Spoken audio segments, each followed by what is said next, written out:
All right, everybody. Well, let's talk about black people moving forward. For some reason, that seems to be so hard for all of these so called intellectual leaders, all these intellectual masturbators, all these intellectual strong men and women.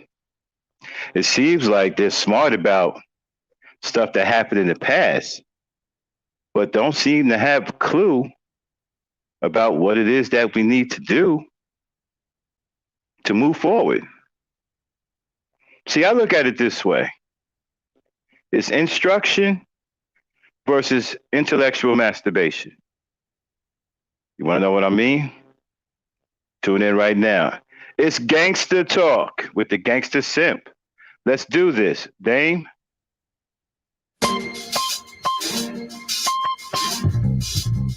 Yeah, son. There's mad kids out there getting cream for the 9-5. Bro, yeah, and I've been doing this for a long time. You know, shoot the game, going for mine. Alright. And this is the year when mad caps get peeled. So I'ma spark this lie and kick the reel. Bang them out. With all this chaos in the realms of the street, your local street dog got to make ends meet. The average Joe's far too slow for this ghetto pro. You better know, when I hit the streets, I like to glow, I like to glisten. And at the same time, stay low, listen, motherfuck the fame. Why? I'm pursuing the dope. My stilo is symbolic to a kilo. Cash is popping, coke's cooking, beans is copping. Ain't that some shit? A player that's used to living rich is now a sticky kid, caught up in a ditch. In 94, Giuliani kicked down the door. In 95, niggas flipped to stay alive. Peeling caps while I laugh. In the stats, the 4.5. Remy in the glass. Spark the boom, then I blast. They wanna confine me. Sneak up from behind me. Bust a cap in my back and put me where they can't find me. They hate to see a young player pay. I don't wanna see that, son. They rather see him spray. But I'm like Diddy, a Terminator, squeeze the lead off. Using verbs and nouns like rounds to blow your head off. Hitting up spots, heating up blocks. Investing in stocks like Colombian blow crops. I'm out to get cream and ain't no doubt in my mind. Fuck this broke shit, I'm hit, I get down for mine. Yeah, get you I get down for mine. Get down for this. Get money, put your hands in the air. I get down for mine. Get down for hands on the regular. Shit, hands on the bed. I get down for mine. Get down for this. Get money, put your hands in the air. I get down for mine. Get down for this on the regular. Shit, I hear you wanna be a player. I ain't someplace you bet. Let's play a game of real nigga roulette. With this a DOA is I spray the melee. Contact and punctuation is compared to AKs. You in a daze, overdose for pure funk. I'm fucking off like Tommy Gibb. Bahamas a booty smoke. Decapitated rappers in my trunk. I'm sick, pumping skunk, bouncing with my click, popping mega jump. I'm getting back while these clowns be zigzagging. What's this talk about flipping keys? Come on, you nickel bagging. I'm blasting off wings and making doubters believe it. You see, I was packing heaters when jokers was banging cheerleaders. Ain't nothing changed, it's still the same in the rap game. I'm known for banging rookies out the frame. Y'all done forgot who was the pimp from the start. Sipping vintage wine, eating a la carte. I'm phenomenal from the abdominal. Far from comical lyrics that stick in the brains like barnacles. Never sweet. I'm bringing the drama to the streets with techniques and rolling in fleets. Ain't nothing sweet about the streets, so I'm poetically ill. I'm pure like cook up and lyrics shine like fish scale. I got the banger at your throat and you ain't showing no signs. K-Dep, let them know I get down for mine. I get down for mine. I get down for mine. I get down for mine. I get down for dance on the regular. Shake it, baby, you don't fit. I get down for mine. I get down for dance. I get down for mine. I get down for dance on the regular. Shake it, baby, you don't fit. I get down for mine. I get down for mine. I get down for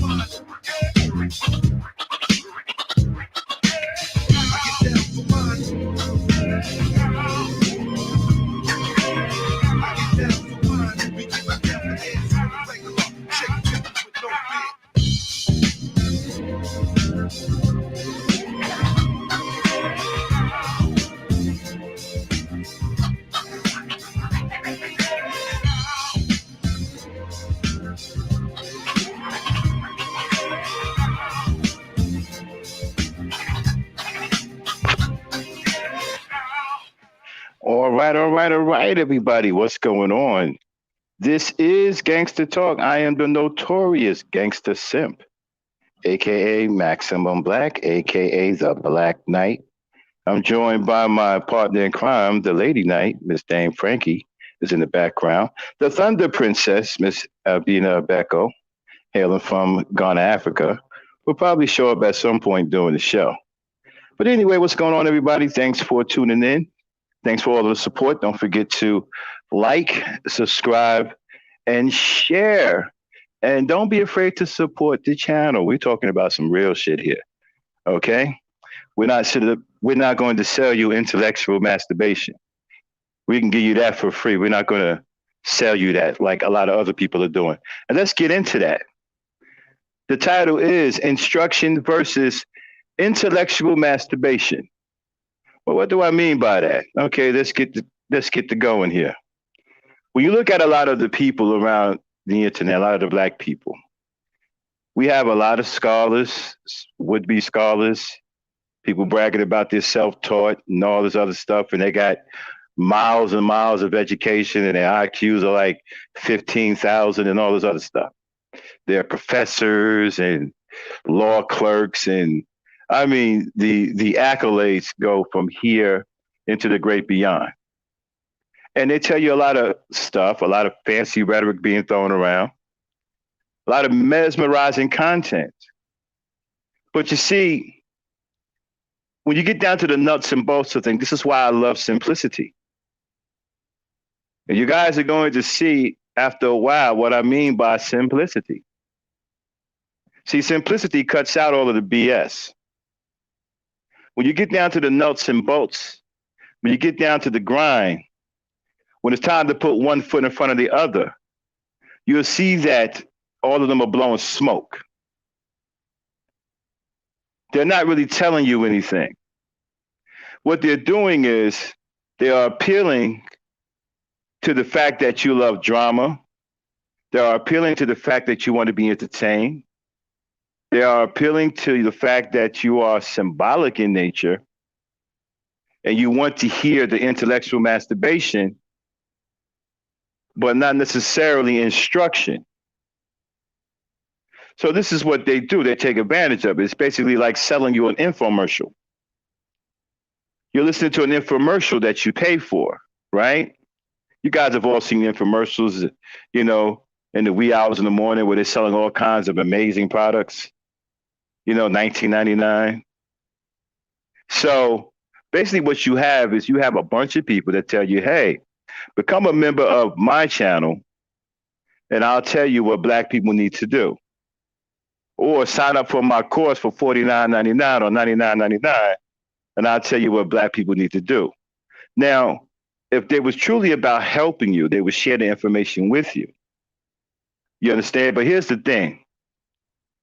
What they tell you is they give you things that you can't use. Now, we can go from channel to channel, okay, and you can listen. All they do is they tell you about the past. They tell you what policies are out there. They tell you what white people have done to us. This is a pattern of all of them, just about. There is a few exceptions out there. I'm the only one on YouTube that talks the way I do. Okay, General Susan said he's the only one that talks the way he do. Okay, so I'm a little bit of a different animal. I'm not interested in intellectual masturbation, nor do I fear it, nor am I intimidated by anybody with any kind of degree. So I live a very, very simple life. Simplicity is the key to life because simplicity is about balance. Life is about balance. So when you really listen to the rhetoric and you really sit there and think about what's being said, nothing that they tell you can actually be done, not in this lifetime. It's always a group of I would say sentences that either end with black people need to unite, or black people ain't gonna do it, or black people will never come together, or black people need to do.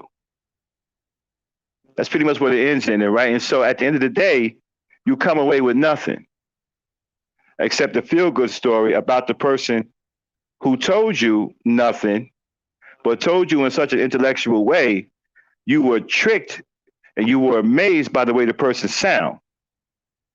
See, you're caught up in how the message sounds rather than the actual message that the message is bringing to you. I'm sorry, you're caught up in how the message sounds rather than the importance of his message and how workable is his message, his or her message. There's a lot of messages out there that aren't workable at all. It would take a Herculean effort, and you wouldn't be able to establish it or get it done in 2 or 3 lifetimes. That's done on purpose. You have to understand, a lot of black people on black YouTube don't care about black people. That's why they talk the way they do. That's why they feed you the line of BS that they feed you. A lot of them are narcissists. They're into their own shit. They're into how they sound. They really don't care anything about you. They're not telling you anything that's actually going to help you. Like I said, majority of them always talk about the past. They're focused on the past. They focus on things that have already been done, not giving you any new information on how to build off of what has already been done or what you can do to move forward. They have none of that for you.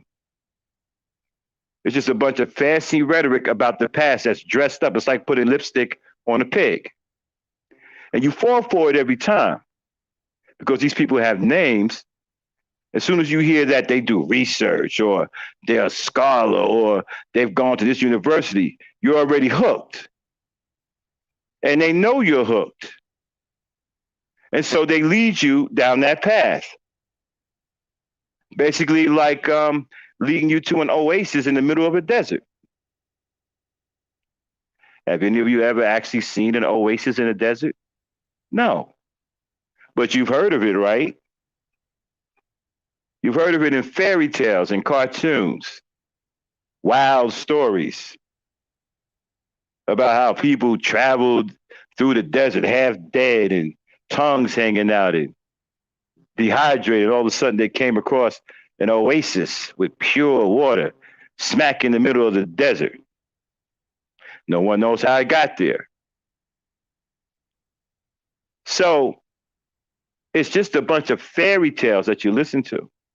And because these people have names and they may have had some accolades or some credentials in real life, what you fail to realize is that the reason why they're online is because right now in their current life, they are failing.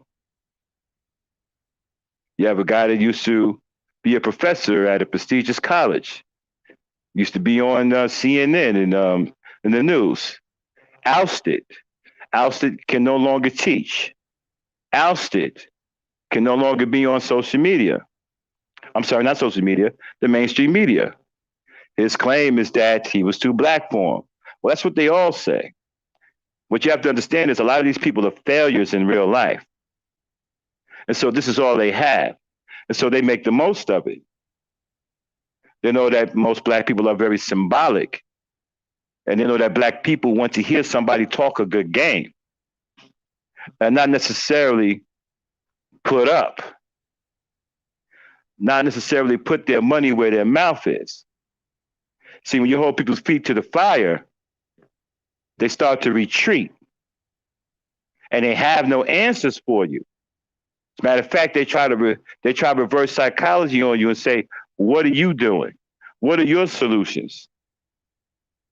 See, that's a red flag for people who are scamming you and just telling you things that you want to hear so they can masturbate your imagination and have you walking around here talking about some, brother was deep. Brother was deep.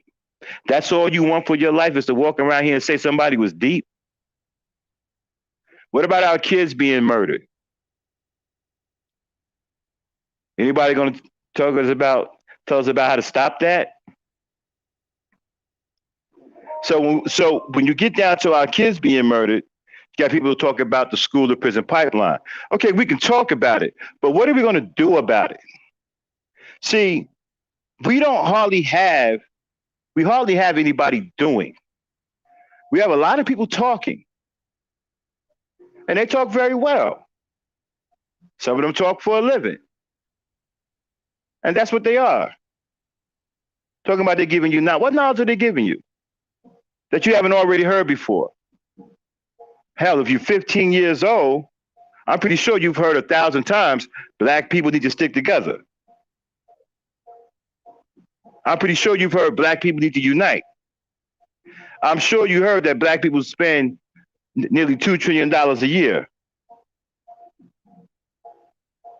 It's the same, if you really pay attention to it, it's the same repackaged info passed around from one phony content creator to the other.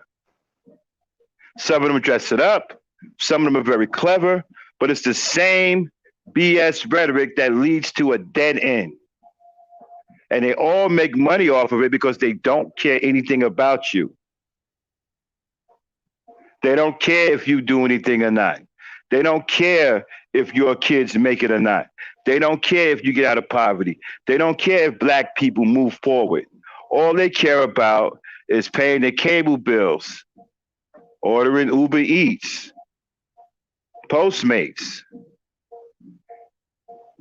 brag about buying things, brag about going places and telling you about the vacations that they're going on with the good money that you're giving them that you're not getting anything in return for. Usually when you put an investment into something, you're looking for a return on your money. But we financially support people that have nothing to give back to us. So it's like throwing money away. It's like opening up your window and taking a bucket of your money on a windy day and just fling it into the wind. That's basically what you're doing because you're not getting anything for your money. You're not getting any bang for your buck. You're getting the same regurgitated, repackaged information that's passed around from one phony content creator to the other. If you notice, many of them sound alike. They say the same things. They also, a clear example of this, right? It's a lot of wordplay. I remember when they threw out the word holistic. How many black content creators jumped on that word, holistic? When they threw out quantum physics, how many intellectual so-called black content creators jumped on that quantum physics? Every other sentence, it was quantum physics. Then when they threw out low and high vibration, how many content creators talked about, well, you're vibrating at a low frequency. You need to be vibrating at a higher frequency. What the fuck is that? Has anybody ever stopped and really thought about that? What the hell is that? How is that helping you to do anything to improve? What the fuck does that even mean? It's bullshit. You got people on here telling you that they fucking astroplane to different fucking planets and shit. You got fools walking right here talking about the earth is flat. You got some nutcase, Dan Calloway, talking about slavery happening in reverse. It was black people who brought white people over here on slave ships. And that we all Aborigine, even though Aborigine was a very small group in number. But we're all Aborigines or we're fucking Indians or we're every goddamn thing. Except black people. And you get caught up in that bullshit. The conscious community is an absolute con game. Nobody in the conscious community is telling you anything that you can use. Not one damn thing. It's nothing but a huge con game, a pay-to-play scam. They create a bunch of bullshit, fanciful stories to mesmerize you, and you get caught up in it, and you run over there, listen to that bullshit, and at the end of the day, nothing has changed for you. And nothing is going to change because they're not giving you anything to change your situation. They're not helping you at all, but you're helping them. They're putting on a show for you. and trying to make it look like they're pro-black or they care about you or that they're giving you the information that you need. None of the information actually works.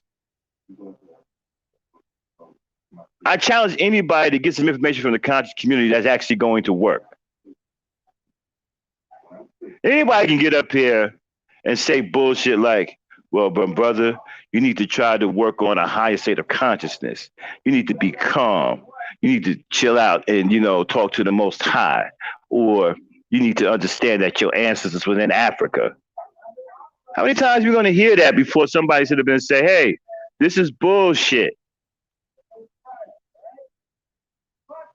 When are we going to start heckling our way to the truth? Somebody needs to stand up and say, hey, this is bullshit, bro. I came to you for some information as a black man or a black woman to help our plight as black people, and you're telling me that my ancestors were in Africa or they came out of Africa, and that I need to search for knowledge of self halfway around the globe. Not going to tell you anything about what you need to do here and improve your situation here. And then you got the other ones, the big boys, who tell you shit like, we're $1 trillion people, we're $1 trillion Negroes.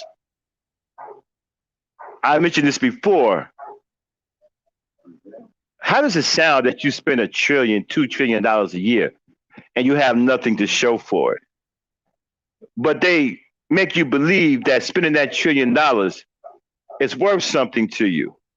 That it makes you look like something. It damn sure does. It makes you look like a big old fool.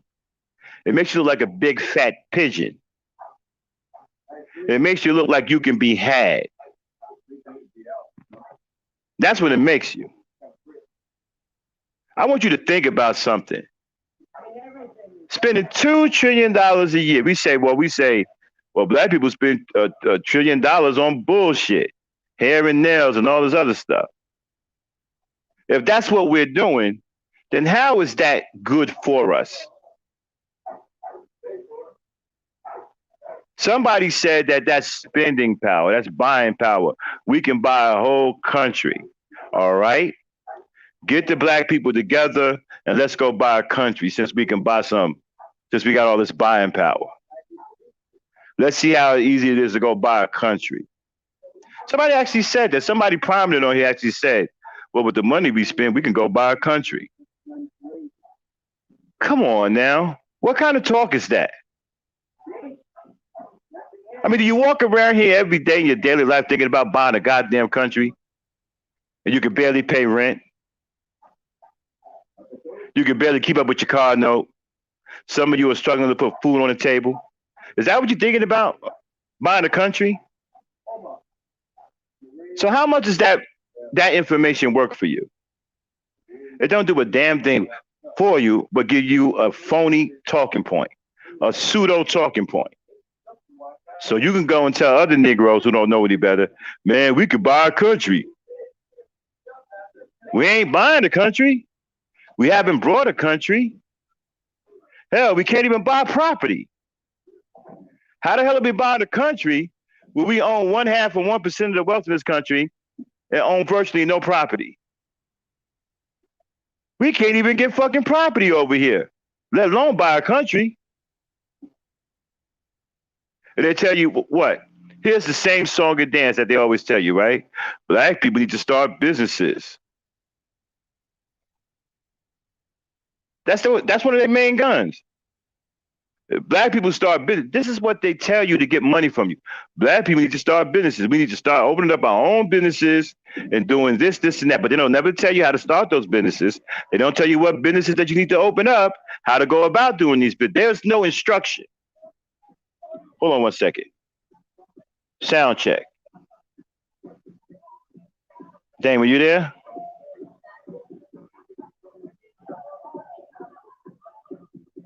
One second, John. I'm frozen. Yes, I'm here. I'm here. Hold on. Let me. I gotta go up and come back on. I'm frozen. I'll be right back. Okay. All right. Yeah. They always want to leap to the big humonga thing. Buy a country? What country is just gonna up and sell? And then when it comes to businesses, they want to jump into the big thing that you can't just buy into. Okay, I'm back. And yeah, so like I was saying, right? And so where are these countries at that you're going to buy? You can't even buy property over here in your own country. You don't own any property over here.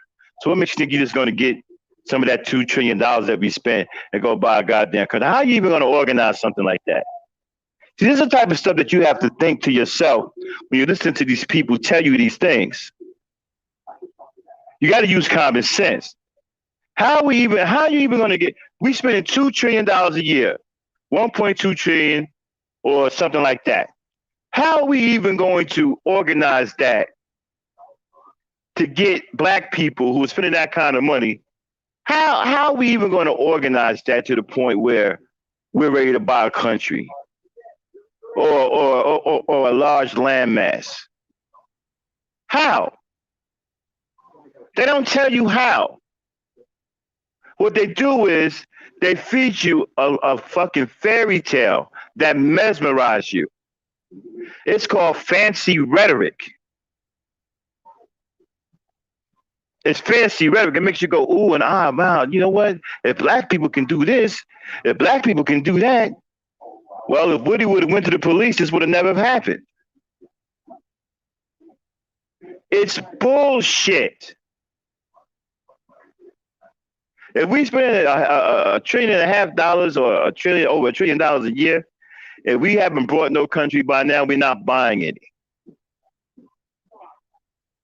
We don't have the organization. We don't have the want to. We can barely purchase any property in our own country. We hardly own anything here. This is what you have to think. When you listen to these people, you have to open up your mind. A lot of you are asleep listening to these people, and you're being rocked to sleep even further. They're not trying to wake you up. They're making money off of you. Selling you a lot of bullshit, selling you hopes and dreams, wouldas, shouldas, and couldas. They just sound good doing it. Basically, they the person that when you walk down a busy intersection or you're on a busy boulevard and you see people out there performing on the street for nickels and dollars, that's who they are. They do things that make you go ooh and ah. But at the end of the day, after they made you go ooh and ah, what do? You continue walking where you was going in the first place. Nothing has changed. You stop for 5 or 10 minutes, watch them do a jig or a backflip or a trick, and you went ooh and ah, and you threw your little nickels into their little bag or their little bucket or whatever. You smiled for a few minutes. Hey, that was great. And then you're on your way. Nothing has changed. You're still on your way to work, trying to make ends meet. You're still struggling. You still got a headache. Your feet still hurt. Your body still ache. Your kids are still in trouble. The school system is still fucked up. Cops are still shooting us. Nothing has changed. And when you sit up here and you say to these people, okay, what are we going to do to fix it? Now, you keep telling us that all of these things are happening to us. What are we going to do to fix it? They use reverse psychology on you. What are you going to do to fix it? What are you doing, brother? What are you doing? What are your solutions? And they tell you that because they don't have any solutions, because they're running a scam on you. They're just there to make money off you. They don't care about you. Because if they did, they will want for you what they have for themselves. They don't care about you. They don't see you any different than the white man sees you. And the sad part about it is you support them. because you don't see them for what they really are. They're nothing but confidence men and women. They're scam artists. They're skeevers. They're land pirates. Even the ones with the so-called prominent names that's living off their past accolades that they no longer have. And you got one dude over here that was outright scamming black people. Somehow black people forgot about him. And you know what I'm talking about? He was the one that was with the Asian dude that was selling black people these phony, business courses. He got caught out there scamming black people. And he still support him. See, this is our problem. We have to stop supporting people like that. We have to start getting behind real black people that care about us. But you have to be able to recognize black people like that first. Right now, we're caught up in scams, and we're being scammed by a lot of people, and a lot of them are black. A lot of them done brought into white supremacy. But they come on here and they claim that they're pro-black. They claim that they're doing something for you, and they ain't doing nothing for you. They're doing something for themselves. Again, it's the street performer. When you see a street performer, you're mesmerized by the things that they can do for a short period of time. They entertain you, and they do something you've never seen before, and you go, wow. And you throw your little dollar, your little crumpled up dollar, But once you get done with the wow, you're gone. Because what they did, the grand scheme of things, really didn't mean anything. It was just a temporary moment of entertainment that meant absolutely nothing. And then you get hooked on that because there's no real truth going on anywhere else. See, they're taking advantage of the fact that you don't have a lot of people out here who are real. There ain't that many real black people on YouTube. Trust me, I've been searching. There's a few. There's some hard hitters out there, but they don't have the support that these scammers have. These scammers got all the support. And I'm not going to name names because a lot of them are way bigger than me. But I'm going to give you enough information where you can figure it out and you can see who's who. They're not hard to spot. I mean, they're obvious, really. The problem is not spotting them. The problem is fixing yourself. You got to fix what's in you to stop giving your money to people who don't care anything about you. And you're not going to get any return off of your investment. It's a bunch of smoke. A lot of these people got a coalition. They all work together. They're all in cahoots with each other. If you really pay attention, many of them are sharing the same content. It's just being said another way, but it's the same content. They start fights with each other, and you think that they're at each other's throats. No, that's purposely done. It's called a setup. You're the pigeon. They set up these phony fights, these phony beefs, so you can come running because they know that you're symbolic and you like drama and you want to see a car wreck. So they play off of that. And you think they really beef, and they're all making money together. Off of you. They don't care anything about you. They don't care anything about your kids. They don't care anything about black people. They've sold out. And many of you can't see it because you're mesmerized by drama. And you won't use your common sense. And the shit that they're talking about don't work. They give you these vague answers. Well, black people need to come together. If 50,000 black people brought a property, then black people would be doing this. We would be doing that. If 100,000 black people did this, then black people would be doing that. If 1 million black people all stood in one line,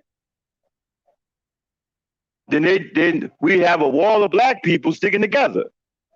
They tell you all of this bullshit, and you fall for it. And you fall for it. They don't ever give you anything that you can use. When you break their rhetoric down and you dissect it, there's nothing there for you to use. Absolutely nothing. And it was never meant for anything to be there for you to use. That is why there is nothing there. When you put their rhetoric under a microscope and you take a look at it, you will find there's nothing there to see. It's just a bunch of smoke and mirrors, feel-good stories designed to tantalize your imagination. They know that we are a starving people, we are a depraved people, we are a broken people, we are a hurt people, we are a desperate people. These people have no scruples, they have no conscience, and they have no compassion.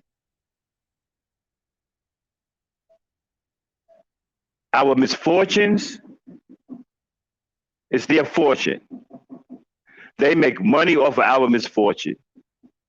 A lot of these people are narcissists, sociopaths. They can't feel.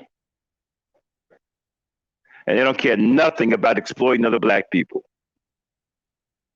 And the worst ones are the ones that make you think that they love black people and they don't. And the reason why you can't see that, because you won't use any common sense. You won't open up your eyes. You won't listen. You're just caught up in the drama. As soon as they start some shit, some phony ass beef with somebody, start calling somebody out their name, here you come running. And then they got you. And they do it over and over and over again. They all talk about the same thing. They just say it different ways. They feed off of each other. They pass content around to each other. Almost none of them have any original content. You may have one or two of them, maybe 3 or 4, 5 at best, that puts out some original content, which the rest of them feed off of. It's a coalition, and it's a huge coalition.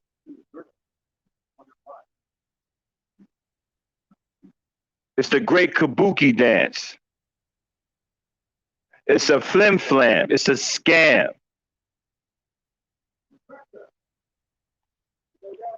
Where is the instruction? Instruction. Black people need instruction. We're at the point now where we need to be told what to do. Don't want to hear no more about Marcus Garvey. Don't want to hear no more about the ancestors. Don't want to hear no more about Harriet Tubman. Don't want to hear no more about slavery. Don't want to hear nothing about policies anymore. I don't want to hear nothing about, excuse me, I don't want to hear nothing about the glory days of yesteryear and heroes who are dead and gone, who did what they were supposed to do. We need new information, new instruction. What are we going to do after Marcus Garvey? And build off of what Marcus Garvey was trying to do? What are we going to do to build off of what Malcolm X was trying to do? What are we going to do to correct or build up for what Dr. King was doing? We don't have any of that. Now, we do have a brother, Dr. Claude Anderson, trying to tell us what to do, but nobody's listening to him. Dr. Claude Anderson has solutions. Ain't nobody listening to him. If you want to listen to him, he's one of the greatest minds of our time. He even said black folk don't want to listen. The great Dr. Claude Anderson said that there's no leadership in the black community to speak of, and black folks don't want to listen. He got to the point where at one point he gave up on black folk. You better go listen to somebody talk bullshit about Kevin Samuels and his punk ass about degrading black women. You get caught up in that, but you don't want to listen to somebody as extinguished and as accomplished as Dr. Claude Anderson, who has solutions. But nobody's listening. We want to go run and see what the fuck Kevin Samuels is doing. some old ass nigga, who done played himself out, and whose time is long since gone, trying to remain relevant like some little young punk ass nigga running around here. You want to hear about that shit? He ain't got nothing for you. He ain't got nothing for. He ain't talking about helping black people. He ain't talking about doing nothing to save black people. He ain't talking about doing nothing to save our children. He ain't talking about nothing to curb this violence against our women and children and black people in general. He up here dissing women. That's what we into?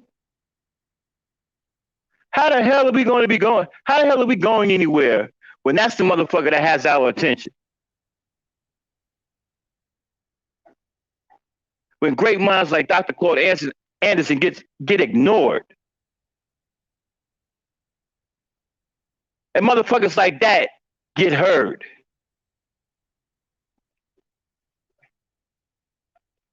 We got a serious problem. Dr. Claude Anderson got instruction along with his solution, which is something we desperately need. Ain't nobody listening to him. But I bet you Kevin Sanders came on here and ran his fucking mouth. Everybody want to run over this, see what the fuck he talking about. Like he got something that he's saying that's helping black people. What the hell is he saying that's helping black people? The manosphere, they ain't got, these people don't have anything to do with us. They ain't even black folk. They don't care about us. These are the same people talking about black love, ain't they? These are the same people talking about black love. Don't exist. These people that's trying to tell you don't love your women, don't love your children. And that's who you're going to listen to. That's who you go run and support. And then you got the women that run along with them. They sitting up there beefing back and forth. You go run and fly over there and get them all your attention. And you wondering why we don't have a pot to piss in or a window to throw it out, and why we can't get out of the situation that we're in, and why we're in last place. And why we only own 1/2 of 1% of the wealth of this country. We own virtually no property. Don't have any goddamn manufacturing, nothing to speak of. Don't control our own destiny. We're living off of other people. We're basically living off of borrowed time. Do you understand that black people produce very little agriculture? What if the white man and the other people, foreign people that own all this agriculture, decided to shut it down? What you gonna do? Can you feed yourself? What do you know about feeding yourself? What do you know about surviving? Dr. Phil Valentine talks about that all the time. Ain't nobody pay him no mind either. We want to go see what Kevin Sanders and them talking about. Dr. Phil Valentine talks about that all the time, about how to survive, what you need to survive in case a disaster happens. He tells you how to get your shit together, what to do in case of a famine. How many of us can actually survive? Many of us, listen, you have no idea the kind of danger that we're really in. Everybody else who is non-black pretty much control our destiny in this country. Because we depend on everybody else. And we support everybody else. We don't support each other, but we support everybody else. We support the Asian man, we support the white man, we support the Hindu, we support the Arab. What we don't support is the blacks. So we are dependent on everyone else in order to survive. We own virtually no jobs in this country.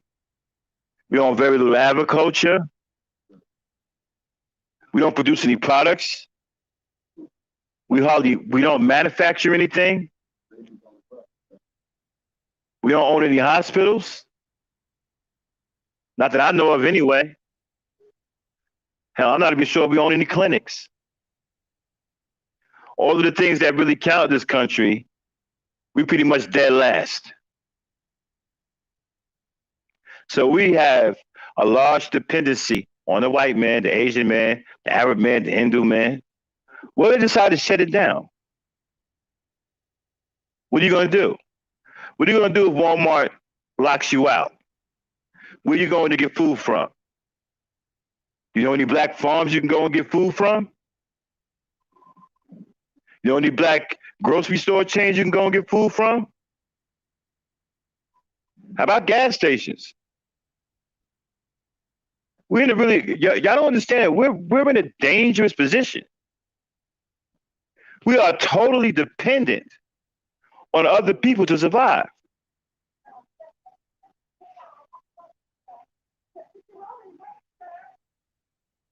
What if they decided to just not allow us to depend on them? Then what? And with all of this shit that doesn't happen, you think it won't happen? Especially what we just seen with COVID-19. I don't put it past anybody to shut us out. We don't grow our own food, not enough of it anyway. We don't take care of our own medical. We can't feed ourselves. Some of us can, but majority of us can't. And when we get sick, who are we going to? Most of the time it's the white man, and now he's got the Hindu in there and the Filipino in the medical system. Do you think that they got our best interests at heart? They look at us as organ donors. So where are our hospitals? Where are we going to deal with our health in a crisis? How many black people died during COVID-19? How many of them do you think that they let die? Come on, didn't you see videos of black people dying and white people laughing while they were dying and making fun of them while they were dying in the hospital? You guys didn't see that? Especially that black doctor who was on her deathbed dying from COVID, and the white nurses was making fun of her, and she went live on Facebook. You thought that was fake? That's what you were in store for. That's a glimpse of what can possibly happen on a larger scale. Then what you gonna do? Look for entertainment? You gonna look for Kevin Samuels to get you out of it?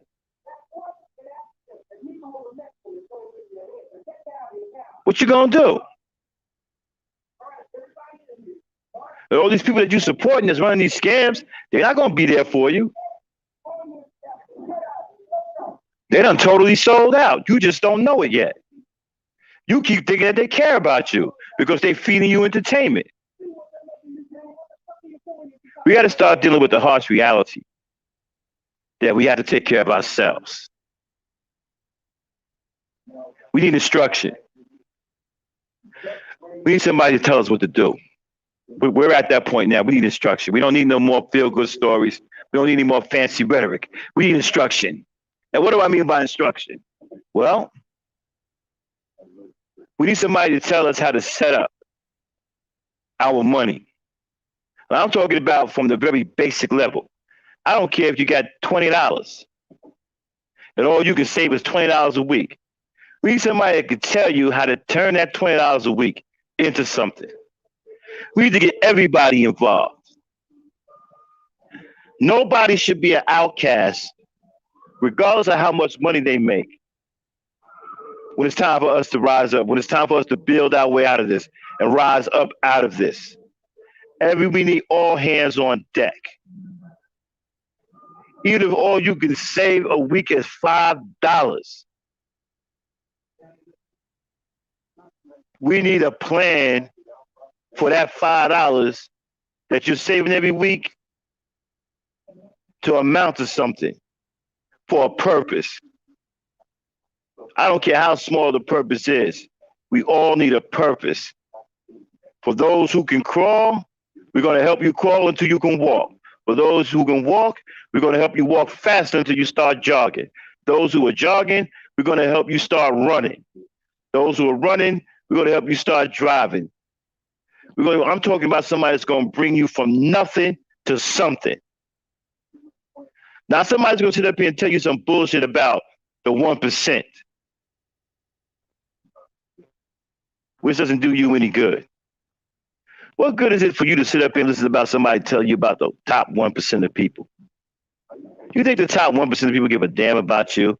Why do you care about them? What about what your children are doing in school? What about these vaccines? What about these drugs that they're trying to put your children on in school? What about these nurses who are diagnosing kids and these nurses don't have any MDs? What are we going to do about that? Fuck the 1%.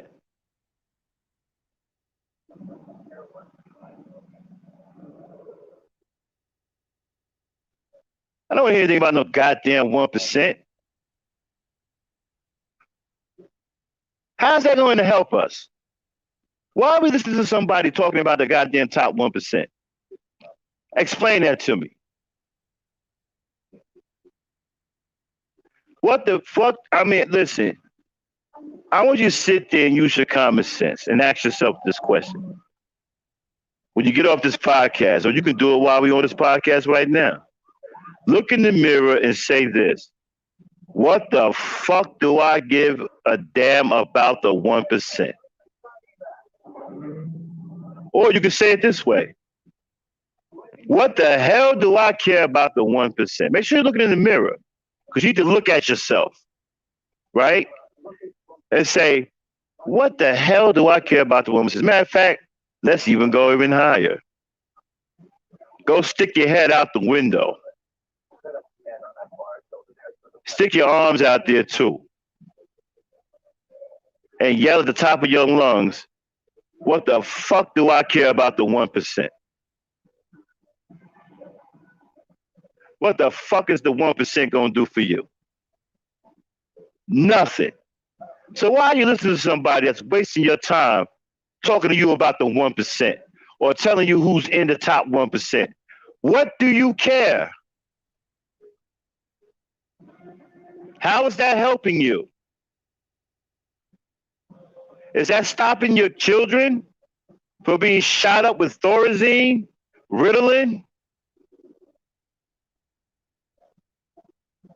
Is that stopping the cops from targeting your children as adults and shooting them like they're in a goddamn target range?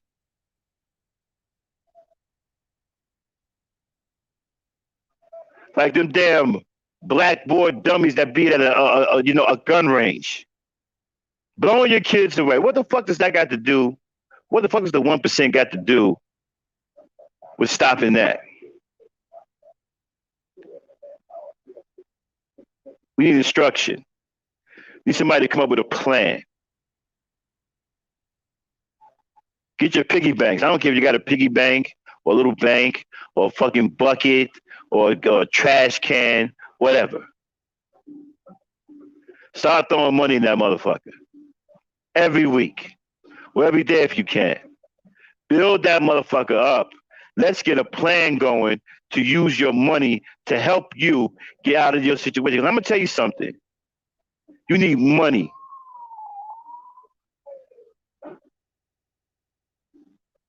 You need money to get out of this situation. You're going to have to finance yourself. Nobody's going to give you any money. We're going to have to do this ourselves, an old-fashioned way.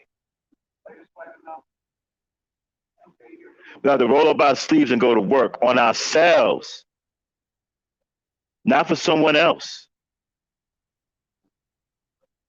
We need instruction that starts at the very lowest level. I'm talking about on the penny level, so everybody can get involved. It's a lot of people who have pennies, right? Those pennies add up. We're not trying to exclude anybody. We need instruction that doesn't exclude anyone and will allow everyone to participate in our rising.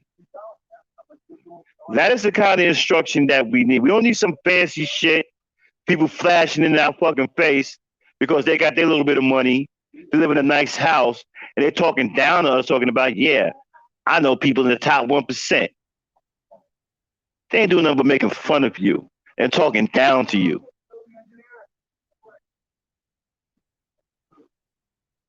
You got to understand it. You got to start seeing it for what it is. You got to start seeing these phonies for who they really are. These ain't your brothers or sisters.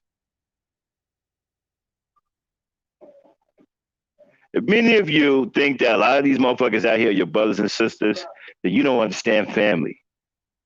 You don't have no sense of family. You don't have no real understanding of family. You don't really know what a brother is or a sister is.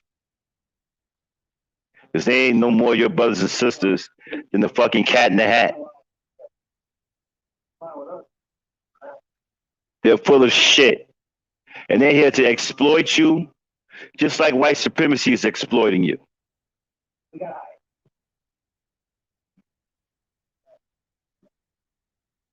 I love my people. The compassion I have in the heart for my people would never allow me to scam my people, knowing that I'm in the same boat as every other black person. Yeah, I got money. I work. I'm a working man. But I don't put myself above anybody. I'm with my people. My people are struggling. I'm struggling along with them. I'm going to help them fight and break that struggle. That's the kind of mentality that we have to adopt. We have to turn to each other. We got too many enemies, even black enemies. We got a lot of black enemies too. We got to turn to each other. We are all we have. We can do it too. We got to start with some simple instruction, saving some money. And while we're saving money, start working on a plan. Take one thing at a time. Accomplish one thing at a time. Not try to accomplish multiple things so that we get discouraged. Like they tell you, right? They tell you things that discourage you. They tell you things that won't allow you to do anything. Well, listen, black people need to go and buy a string of supermarkets. I had a guy that came in here one time. I ain't gonna never forget this. His solution for black people was, we need to buy a chain of supermarkets. And when he said that, I listened to what the chat was saying. He had a lot of people caught up in that. That's the problem I'm talking about. That's how they catch you. Saying stuff like that. We need to buy a chain of supermarkets. You like, yeah. You see, and the reason why you get caught up in that, because you also been beat in the head with, we spend $1 trillion a year or $2 trillion a year. So you actually think we got money. So he comes in and say, so now you think we got money because we spend $1 trillion a year because some fool done told you we got buying power, even though we ain't got shit to show for that $1 trillion. But other people got a lot of shit to show for $1 trillion. The Asian man can show you a lot that he bought with the $1 trillion you spent, but you can't show him shit.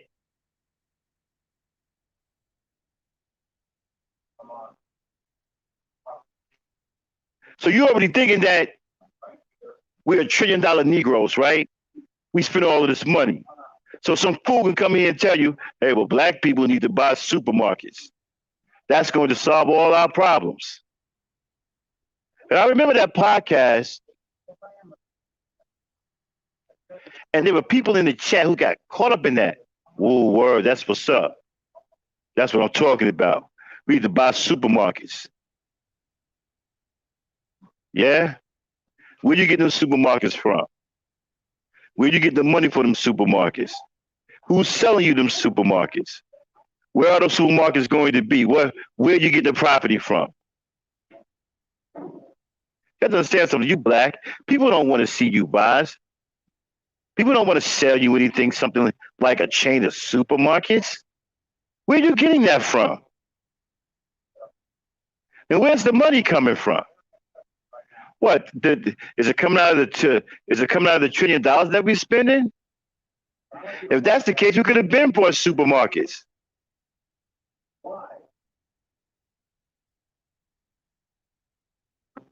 See, my whole problem with a lot of this stuff is that they tell you what's wrong with us, right? But they don't tell you how to fix anything. How do we stop black women from spending billions of dollars on weed? How do we turn that $1 billion around? How do we stop black people from buying cars and making other people rich? How come we aren't building our own cars? Most of us are engineers in these big car companies. Most of us design these engines. We got engineers.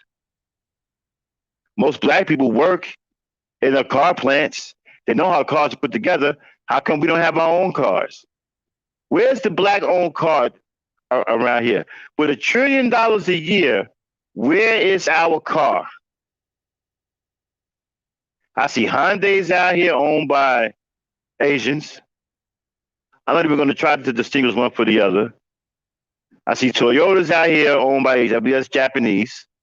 Hyundais, Subarus, Lexuses, Bentleys,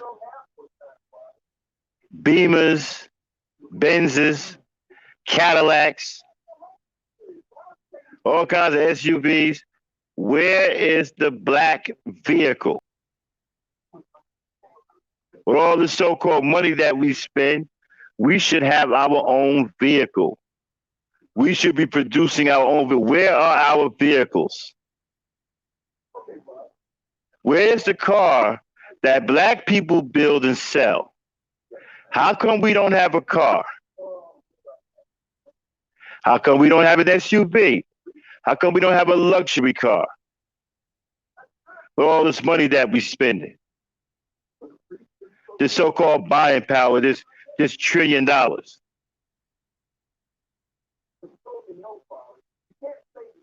it's another thing that we get caught up in. We need to start banks. Okay, how are we going about that? Where's the instruction to start the banks? See, they tell you what we need to have, but don't tell you how to do it. Because they don't know how to do it. They're just here to make you feel good. They're just here to mesmerize you so they can get money off of you. They tell you all this fancy shit. Black people need to start banks, open up banks. We need to build supermarkets. We need to build hospitals. We need to build arenas. We need to build this. We need to build that. We need. Not. Black people are building. Black people are building arenas. Black people are building banks. Black people are building hospitals.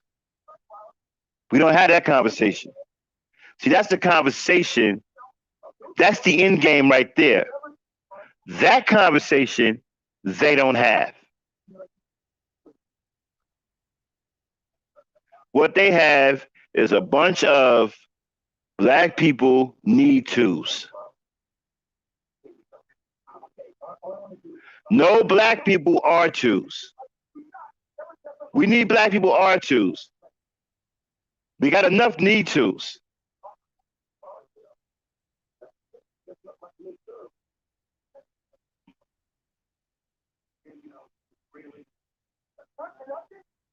I'm sorry, not R2s. I'm sorry. I got caught up in myself.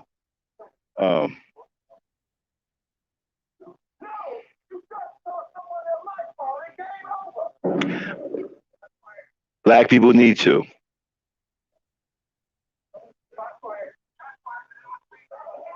When are we going to get to black people are doing? Black people doing. Black people doing. Black people are building. Black people are doing. We need our dues. Not need tos, our dues. Our dues for short. Our doings, our dues for short. We need our dues. Our doing. Let's get some our dues. We need instruction. If we have to sit here and map out a plan from 1 penny to $100 bill, then that's what we need to do to get what we need to get done. Not sit up here and listen to some goddamn financially crazed tyrant who's full of himself, thinks he's smarter than everyone, who's just exploiting you by giving you all of these fancy ass stories about what he wants for our future. See, that's another way you get caught up in that shit, right? They tell you all this fancy shit about the future. Man, I believe in people are our future.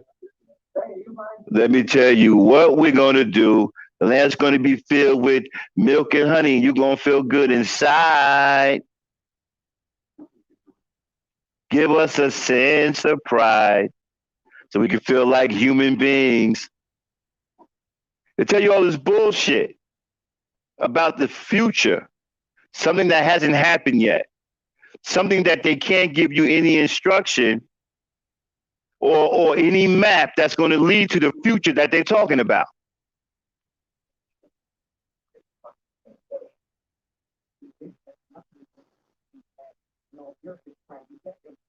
No map, no roadmap, nothing. Just a bunch of talk. Oh, I want our kids to be that. I want our kids to be. I want our kids to be like Marcus Garvey 10 years from now. I want our kids to be astronauts. I want our kids to be the next black presidents. I want our kids to be this. I want black people for flying around here in spaceships. I want black people to be the most this and the most that. And you fall for all of that. There's no instruction behind it. There's no roadmap that they can show you that's going to get us there. There's nothing feasible that they can put together that's going to lead to this future that they're talking about. But you caught up in the fact that they're talking about this future because it sounds good, because we are a depraved people. We don't have any sense of ownership. We walk around here with a false sense of ownership, thinking that things that don't belong to us belong to us. So we're at the point where we pretty much will believe anything. And they know that, right? So they sell you this odyssey, this story, this never-ending story. And you jump right on that cloud and fly around with them.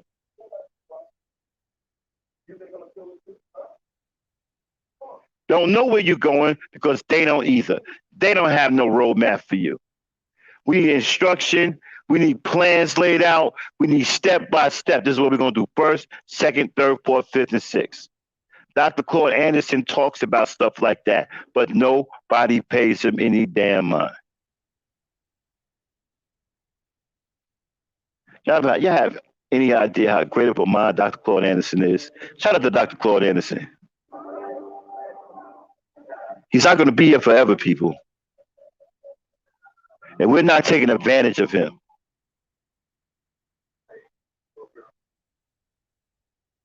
There's sisters out there that's telling us about our health, trying to teach us about our biology. We're not paying him any attention. You think that Dr. Sebi was the only one that knew how to heal black people? He's not. There are other black people out here that know just as much as Dr. Sebi, if not more. But we don't pay them any mind. Here at the Ebony Star Network, we got a biochemist and a forensic scientist that nobody pays any attention to. They need laboratories. We got two sisters here at the Ebony Star Network. One is a biochemist and the other one is a forensic scientist. And they are super smart, but they don't have any laboratories. They know about our biology. They know what goes on in the medical hospitals.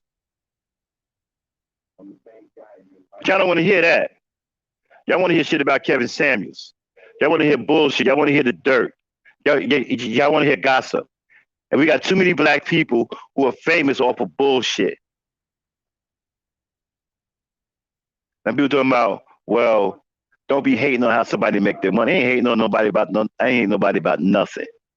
I'm talking about what it is. We got entirely too many black people who are famous for no fucking reason. They serve no purpose to black people. All they do is keep bullshit going so they can make money. They keep you entertained with bullshit that keeps your mind distracted. And so you can't buckle down and get focused on what you need to do to stop being last in this fucking world. Understand something. In the grand scheme of things, we are dead last. Everybody's in front of us. There's not one race of people behind us. Everybody's in front of us. We are dead last. And we are losing every single day. We are in a losing position. And for all your fancy rhetoric, all these so-called scholars, all these so-called great minds that we have here on social media, they haven't got together and came up with one fucking solution to get in front of one race of people, to get us out of a losing position. Not one goddamn thing. But somehow we still give them our attention. Somehow we still trust them. Somehow we still think that they care about us, and they don't. See, the problem that we're having with ourselves is that we think everybody matters but us. That's how we get played out like this. We don't have enough belief in ourselves. We don't have enough confidence in ourselves. We don't have enough trust in ourselves. And so we think we don't matter. We think everybody matters but us. That's why there's not one race of people on this earth that's behind us. We are dead last. Everybody is in front of us.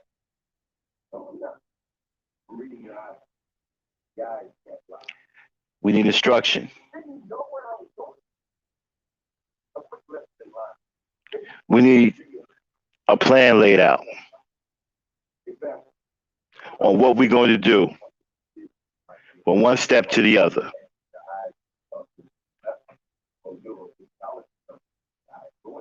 Even now, right? People don't want to hear what I got to say because I'm not talking about drama. I bet if I was in here talking about some bullshit, I have 100 people in here or more. If I was in here calling somebody out their name, if I was in here talking, giving you gossip, if I was in here giving you people's personal information, like doxing people and all this shit, y'all be up in this motherfucker was like, ooh and ah, ooh. But when we talk about some real shit, nobody wants to listen. Because it isn't entertaining. And that's what we got to stop. We got to stop being entertained and become a more serious people. The world isn't about entertainment. The world is about the haves and have-nots. Like I said, very simple. Very simply, it's about guns and butter. You either have both or you better have one or the other. The world isn't about entertainment.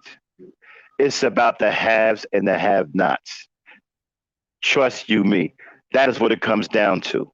The haves and the have-nots. It's about the guns and the butter.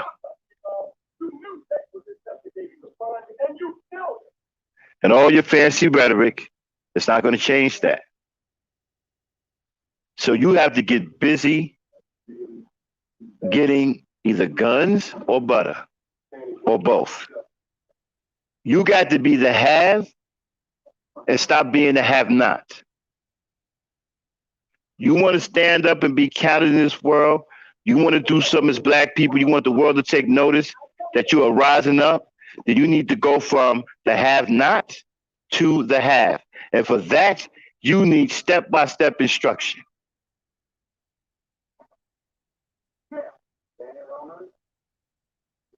And you got to be willing to put the work in. Nobody's giving you nothing. Nobody is going to sit you in a room full of food and then turn around and serve you. You're going to have to get up and make your own food.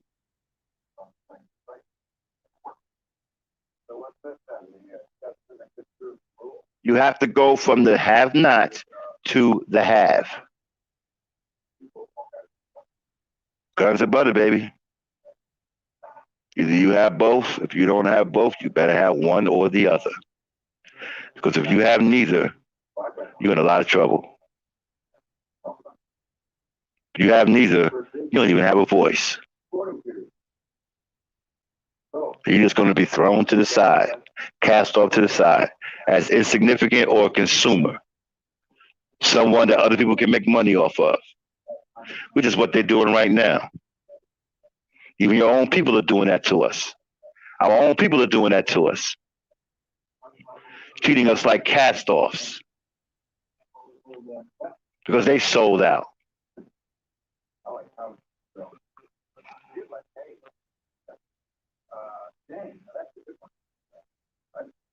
So that's why I wanted to come on here and talk to you guys tonight. We need instruction. Now I'm gonna do another show about instruction, and what I'm talking about, we're gonna get into instruction much deeper. We're gonna lay out some solutions. Start listening to Dr. Claude Anderson. That's the best advice I can give some of y'all right now. Start listening to Dr. Claude Anderson. That man has solutions, step by step instruction. Fuck Kevin Samuels. Fuck the manosphere. Fuck all these bum ass niggas that do nothing but exploit us and don't see us any different than white supremacists see us.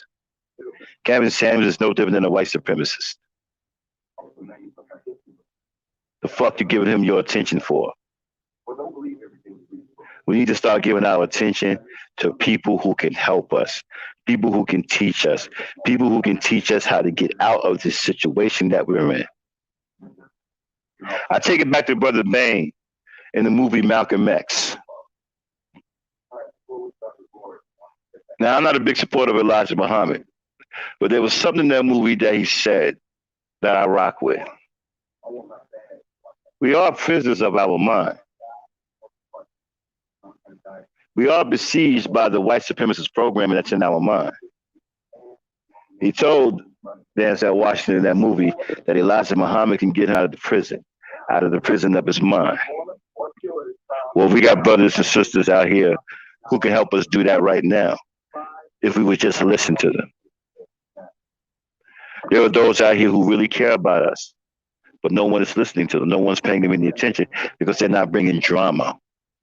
We got to grow the fuck up and stop being the immature people who are entertained by fabulous drama. And start giving a damn about the things that really are important in this world. Property, land, infrastructure, health. So I guarantee you the rest of the world is not taking it as a joke. Another problem with us is we think everything is fucking funny. We're looking for a goddamn party every time you turn around. Niggas is always dancing and singing. You need to cut the dancing and singing out.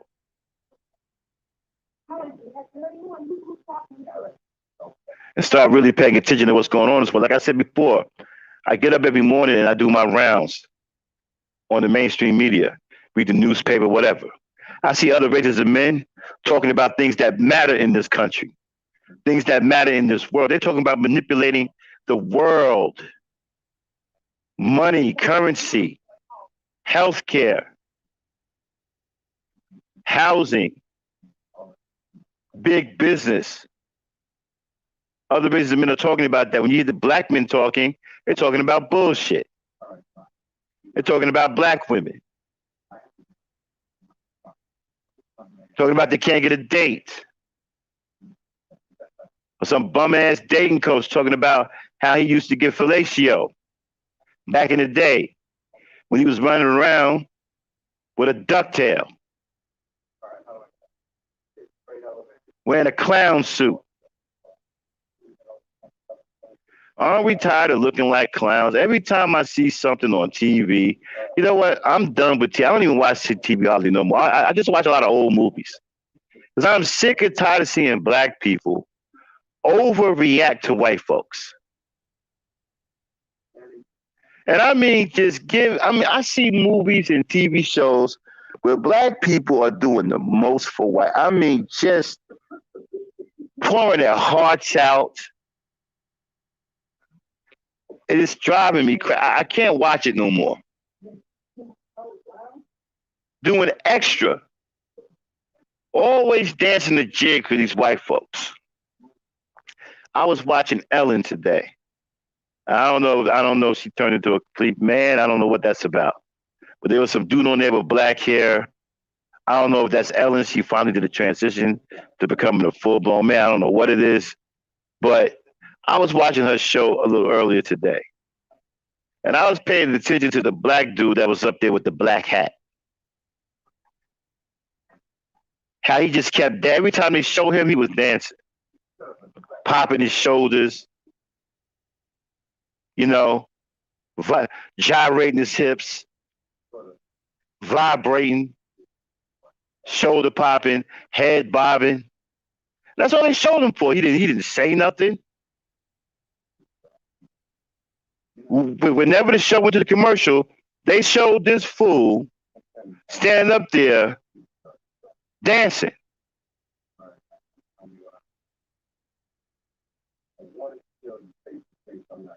Like he Bojangles or some reincarnated Sammy Davis Jr. You know what that is? That's a modern day jig. When you see Negroes on TV doing stuff like that, that's just a modern day jig. That's modern day buck dancing. That's all that is. That's why they show that shit. Because they want black people to keep seeing themselves like that. They don't want to show you no black people who are scholars, who are making breakthroughs, who are scientists, who are creating super technology and stuff like that. They want to show you niggas dancing a jig. Because that's what they want you to believe yourself to be. That's what they want you to think about yourselves. That's all that you're good for is entertainment. And that you're their pet.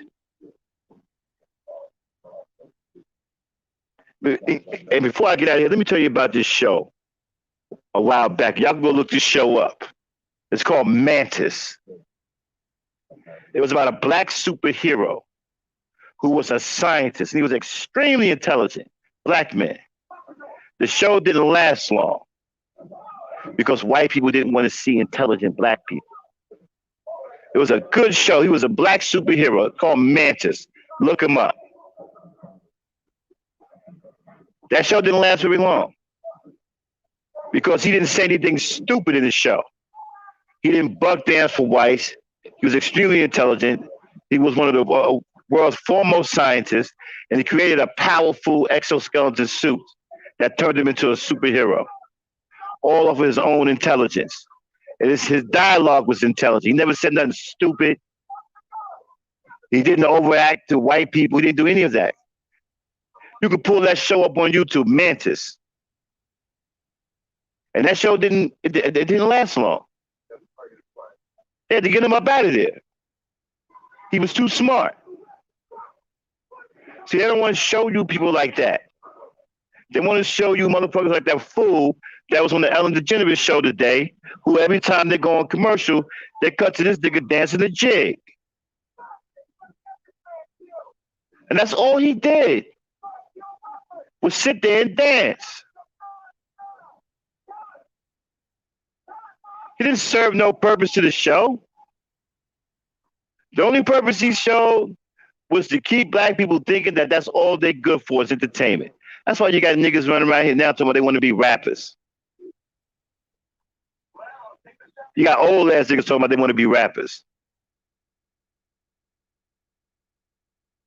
They done blew the rap game up. The rap game is a joke. Anytime you got somebody like Cardi B, that's a superstar and all that, man, look, rap music is finished. Okay? I don't even know if you can call it rap music anymore. It's finished. Between the Cardi B's and the Lil Nas and next, whatever the hell his name is, Rap is finished. I don't even know at this point. I don't even know what to listen to rap music for. It's over. R&B is finished. That's over too.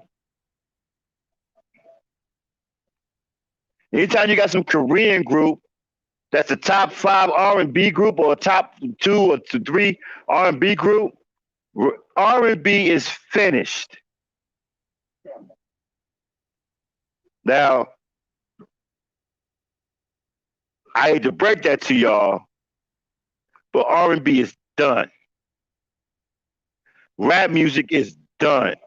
Our music is finished.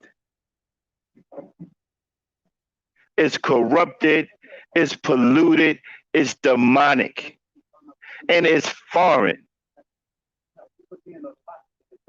It's no longer about the talent, the natural talent, God given talent of black people. It's been infiltrated, it is now foreign to us. Why y'all think I play nothing but old school in here? I don't play this new shit. I play old school. Because that old school, that's about us. That's who we were. That's who we are. This new shit out here, that's demon music. That's not who we are. But again, we need instruction. We got to stop laughing. Everything ain't funny.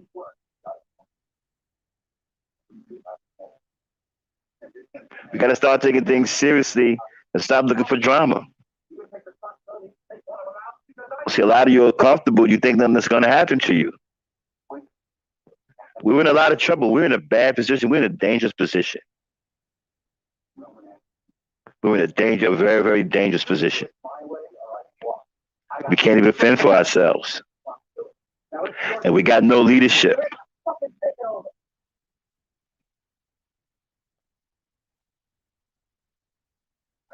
Got no leadership. We got black men that hate black women. We got black men that hate black children. We got some punk running around here who's famous for disrespecting women. You got women jumping on the bandwagon defending them.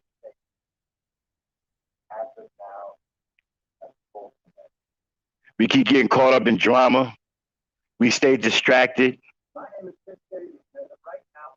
We keep supporting these phonies who don't care anything about us. They're rolling with white supremacy and we don't realize it. And it's sad because a lot of you like these names, but you don't see, a lot of y'all can't turn yourself away because you don't want to see the truth about a lot of these people. That these people that you've been supporting with these names ain't nothing but sellouts. And they selling you out. And you don't want to make it. Some of you just want to be ignorant. Ignorant just means you don't know. You lack the knowledge, right? So some of you would rather stay that way. They say ignorance is bliss. Some of you like these characters. You've been rolling with these characters, support these characters for a while. For a while. How would you feel if you find out that they down with white supremacy? How would you feel about all that financial support you gave them? Some of you don't want to come to grips with that reality. So you'd rather remain ignorant to it. You'd rather that they not be exposed for the charlatans that they really are. Because you can't take the grief of it all.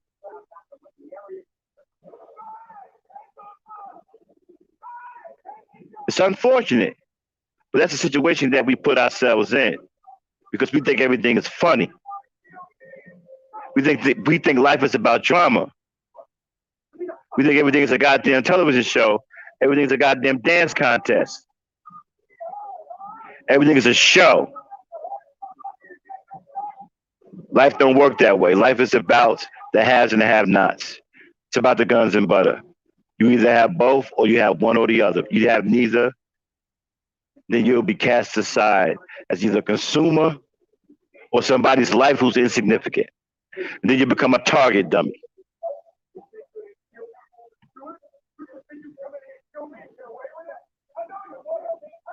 We got to go from the have-nots. Right now, we are the have-nots. I'll say it one more time. Don't want to repeat myself, but there's not one race of people that's behind us. Everybody's in front of us. And what are we doing about it? We're laughing and dancing jigs. We're bug dancing. We're fighting each other, calling each other out of our name. We're running scams on each other, coming up with makeshift beefs, phony beefs, so we can jack money from each other, so we can make ourselves feel good about the reality that we refuse to understand, that we're losers. We're losing, and we are in a losing position. And we don't own a damn thing in this country. But yet you still got people who are telling you, oh, we got tremendous spending power and buying power. We spend $1 trillion a year and have nothing to show for it. Let me tell you how simple, let me tell you how simplistic this is, right? Think about yourself if you had a child, or even yourself, right? Say you went out, you just got your income tax check. Say you got a big one, $2,500, right? And you went out one weekend and spent $2,200, and you got $100 left. As a matter of fact, you ain't even got that left because you spent money on gas to get back. So now maybe you got like 80 some dollars left. You spent $2,200, $2,220 you spent. And when you came home after you was drunk, you woke up in the morning and, hey, where did my income tax check go? You got $80. You just had $2,300 48 hours ago. You looking around your house, you ain't brought nothing. You ain't paid a bill. You got nothing to show for it.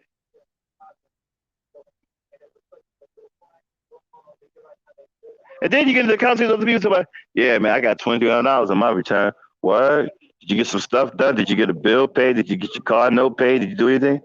Nah, man, I went out and blew it all. You blew it? Yeah, I blew it. You blew it? What do you mean you blew it?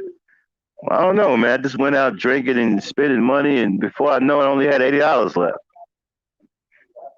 And I don't have nothing to show for it. I ain't buy no clothes, or I didn't pay a car note. You know, they talking about turning off my lights. Well, if you had a child, right, and you gave that child $500, child went out and spent all the damn money, came back, ain't got nothing to show for it. Would you say he has spending power? He had $500, so he had the power to do what? Spend. When you had that $2,300 and you went out and spent that $2,220, would you say you had spending power? That's what spending power is, the power to spend. Well, you exercise your power and you spend it. But what do you have to show for it? Nothing. Make that make sense. Now, put that on a bigger scale. $1 trillion. And you have nothing to show for it. You don't have a pot to piss in or a window to throw it out. You don't dictate nothing. You don't own anything. You're still in a deadbeat job. You're still working for a living. You're still living paycheck to paycheck. You're still trying to scrounge up a few dollars. You still got the same problems that you always had. But you're $1 trillion Negro. You spend trillions. You spend $1 trillion, but you got nothing to show for it. Make that make sense to me. How significant is that $1 trillion now? See, that's the way you don't look at it. You don't look at it that way. You get caught up in the way this shit is structured, the way they say it. They make it sound good. They make it sound like you really got some damn power, and you don't. You have nothing to show for the $1 trillion. So in the grand scheme of things, it's a failure. It means nothing. And what you look like to the rest of the world is a big old fat pigeon. And you're so obese as a pigeon, you can't even keep your feathers on. Your feathers are falling off. You look like a big, super obese pigeon with a 12-ton beak and giant feathers flying everywhere. And everybody is looking to carve you up and stuff you in oven. Everybody's looking to feast off of you.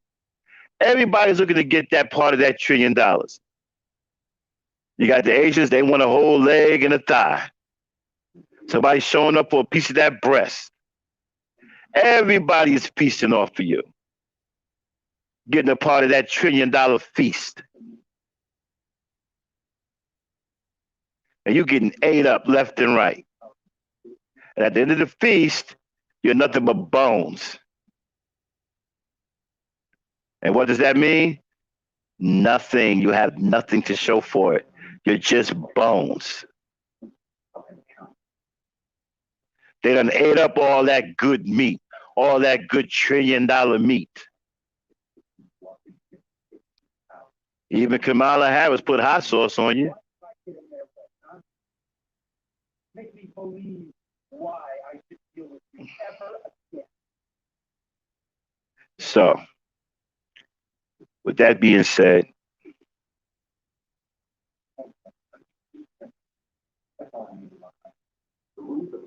I'm at the end of my rant. Let me bring in my co-host if she's still awake over there. Yeah, I'm here.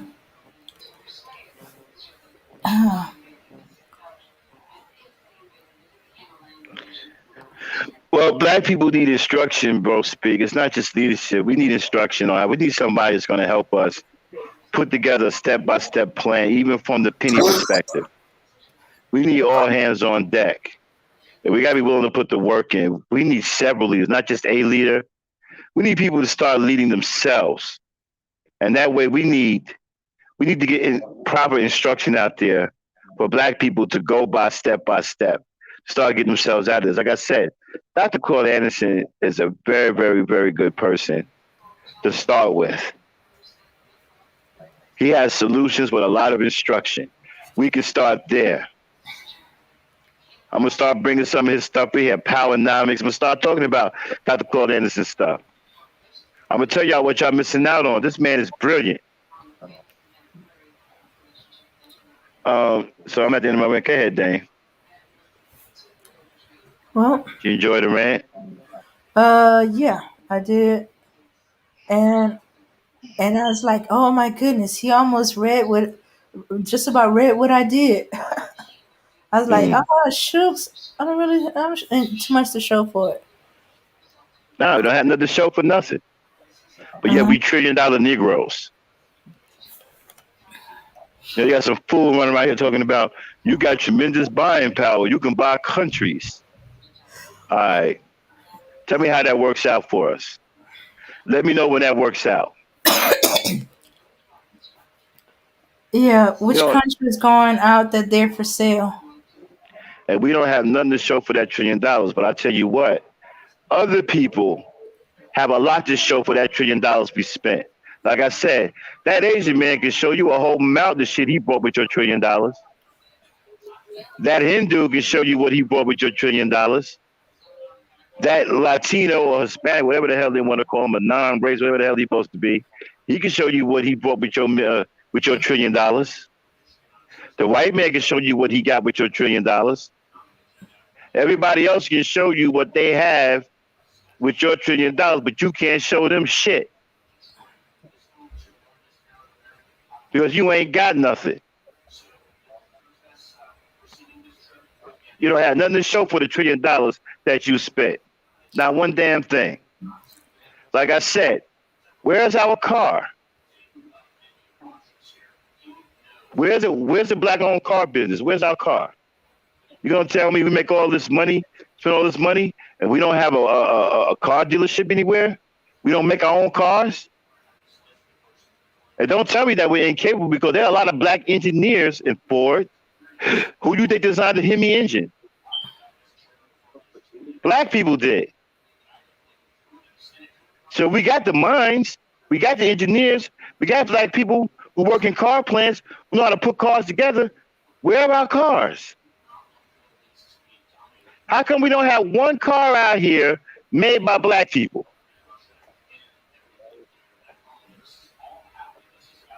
And you're talking about we're going to buy a country, and we don't have a car.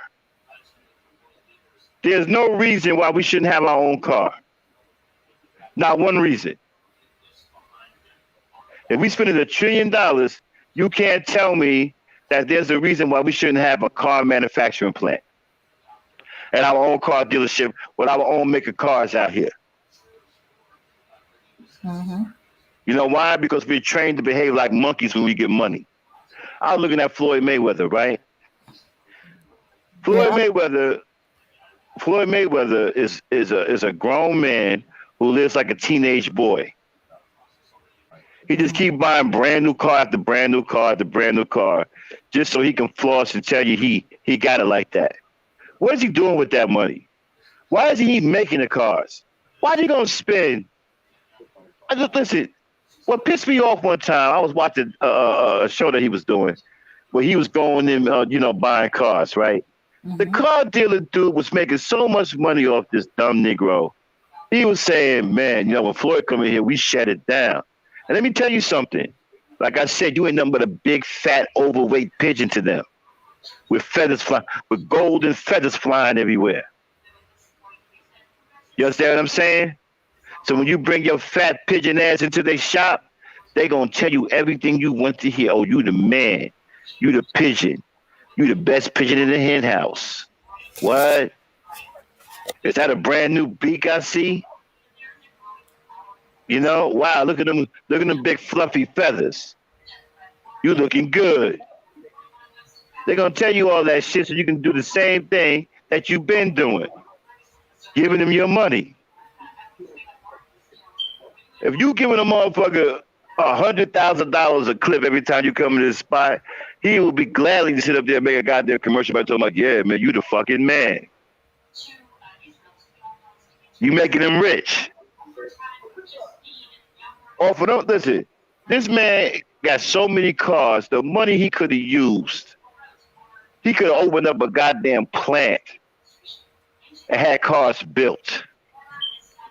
See, we don't think about shit like that because we're taught to think like boys. We got a lot of grown-ass millionaires walking around here that have the mentality of young boys. That's why they don't do nothing with their money. They don't think about important shit. They think about what little boys think about.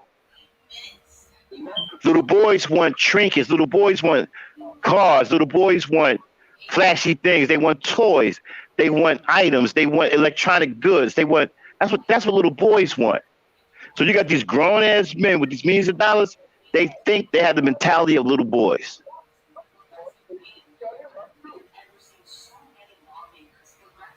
And that's why they spend their money like that. They don't think about doing nothing for their people. They don't think about, hey, wait a minute. I got $100 million. I could open up a car plant and start manufacturing cars and make even more money. I could open up a manufacturing plant, start manufacturing goods. They don't think like that. Other riches of people think like that. That's why they got all of this shit. That's why they got the car dealerships. That's why they got the manufacturing plants. That's why they have everything that we don't have, because they don't think like us. They don't think immature like that. They think about the long game. They don't give a damn about how they look. You ever see Foreign people walking around here flashy and shit. They may wear some nice clothes every now and then, but they ain't flashy.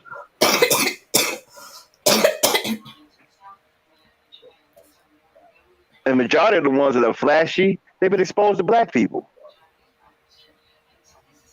Otherwise, it wouldn't be like that. That's why we don't have. That's why we don't have no manufacturing plants. That's why we don't have no hospitals. That's why we don't have no car plants. Because most of the male millionaires in this country think like little boys. And they go and buy toys.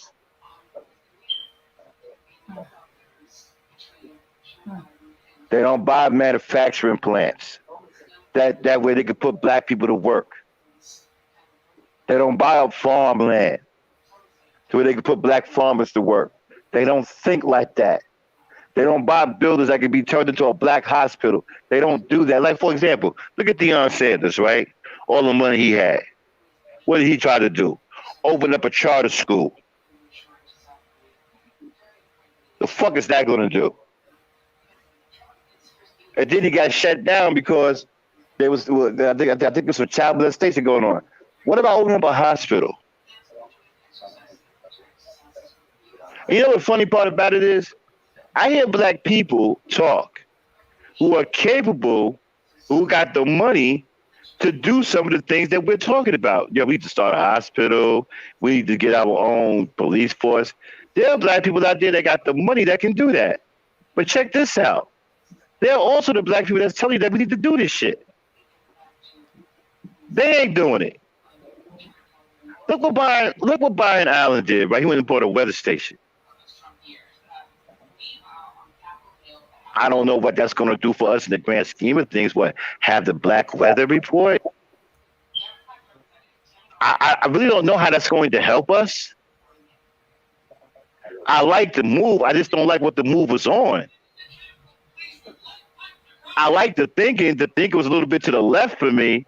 I still can't figure out why he bought a weather channel. I mean, if you want to employ black people, black meteorologists, that's fine. But that's something we could have done without. That's something we could have got later. There are other pressing things that we need now, like hospitals, laboratories. These are the things that we need now. We need more farms so we can grow our own food so we can survive.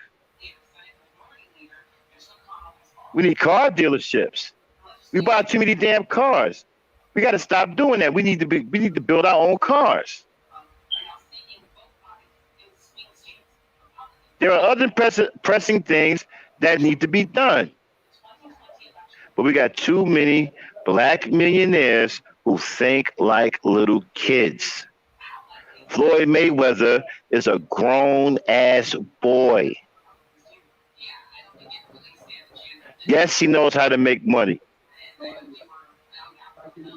But he thinks like a little kid.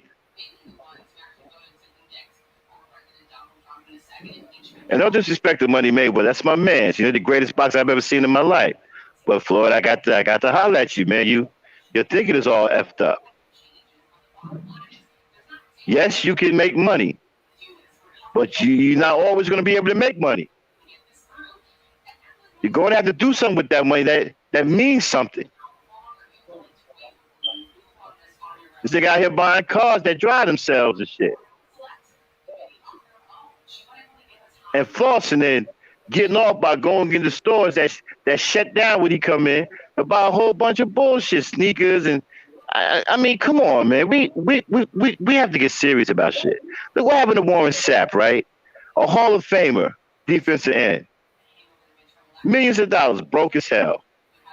600 pairs of Nikes. 600 pairs of Jordans. And it didn't stop him from going broke. 600 pairs of Jordans, you wonder why he's broke. Because he is another grown-ass millionaire that thinks like a little fucking kid. That's why they don't like to educate you in college. That's why they love it when your mentality stays young, because they know Giving you that money is just a temporary thing. You're going to give it back because you're not mature enough to make it work for you. You're not mature enough to sustain it. You're not mature enough to make that money work for you. They know it's coming back. They encourage you to be a fucking, a goddamn, feeble-minded person.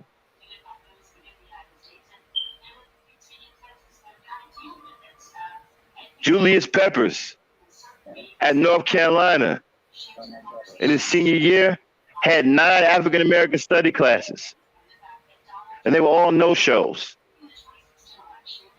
and he still somehow graduated. And he also got the mentality of a little boy.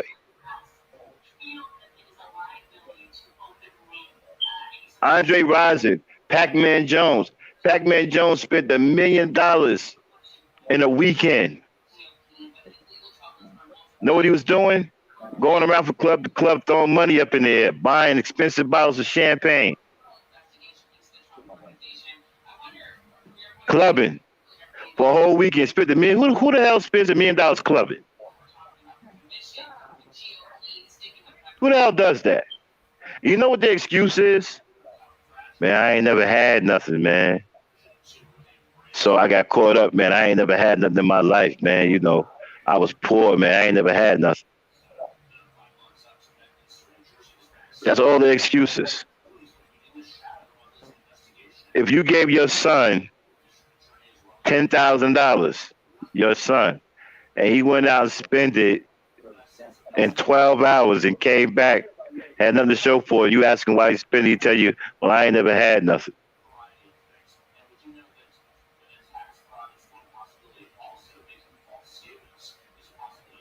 So, Dame,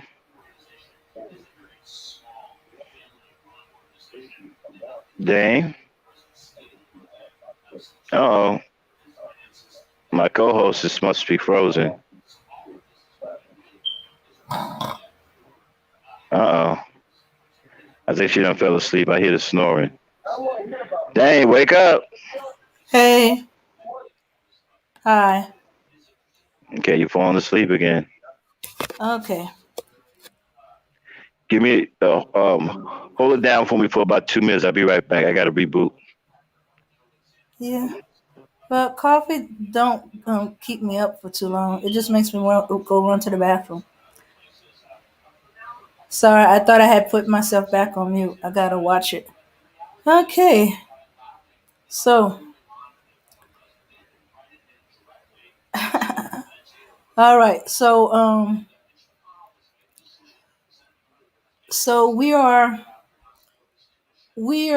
trying to do big problems.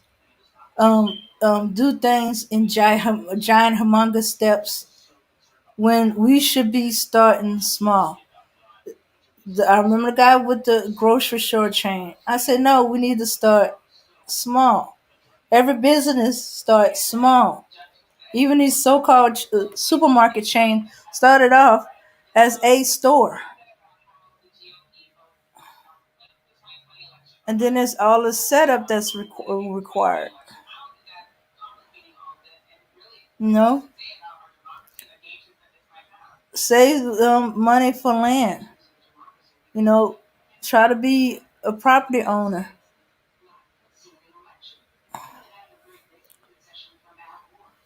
That's why we need to. Max was saying we need to start from whether you could save the pennies to the $100 bill, so everybody could participate. We need plans, not just dreams and big ideas. hmm Yeah, there's nothing with starting off small and build. hmm And we gotta put some stuff into play so we are less dependent on. You want to do a grocery store? Then look at all that's in the work for the grocery store. Where you gonna buy the food from the grocery store? Where you at near some local farmers? Shoots. Even our local chain, they a lot of their fresh vegetables they buy from the local farmers. Shoots. Even people that have their own land and they plant a garden and they have a lot. They'll sell it Okay, I'm to back. the supermarkets. You know, I saw somebody made a very good comment that Joe Biden, the child tax. You're right. That's because he knows that black people are going to be a stimulus, a big old fat stimulus check to white people. A lot of these white businesses are suffering. Here come black folks to the rescue. That's why they give this money out because they know black folks are going to feed it to these white folks. Hmm. That's what we got to stop doing. I mean, some of the things that I see us doing is just horrific, man. And we ain't going to never get out of this situation until we change the way we think and we become serious about life. We have to grow up. We're very immature people.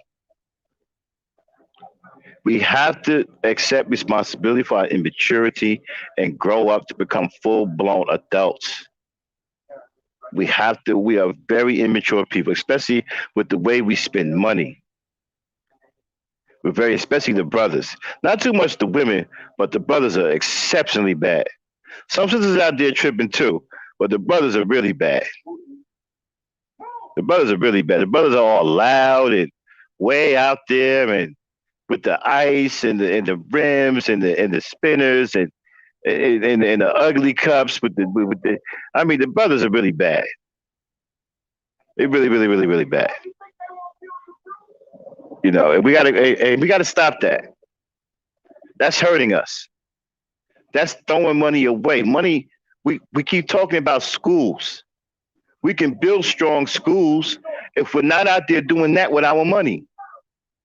We keep talking about hospitals. We can build black hospitals if we're not out there doing that with our money. I still don't understand why we don't have a car. There's no reason for black people not to have their own damn car. How is it that we don't have our own car? I can't figure that out. But you know how many black engineers are in these car manufacturing plants that design these engines for these Fords and Chryslers and stuff like that? We got the brain power, and we also got the assembly. We got black people who work in these car plants on the assembly floor and know how to put these cars together. Hmm. And we got people like Floyd Mayweather who can open up a car manufacturing plant all by himself. Yeah. I still can't figure out. We driving Cadillacs and all this other stuff. We driving all these white people cars. Why we don't have our own car?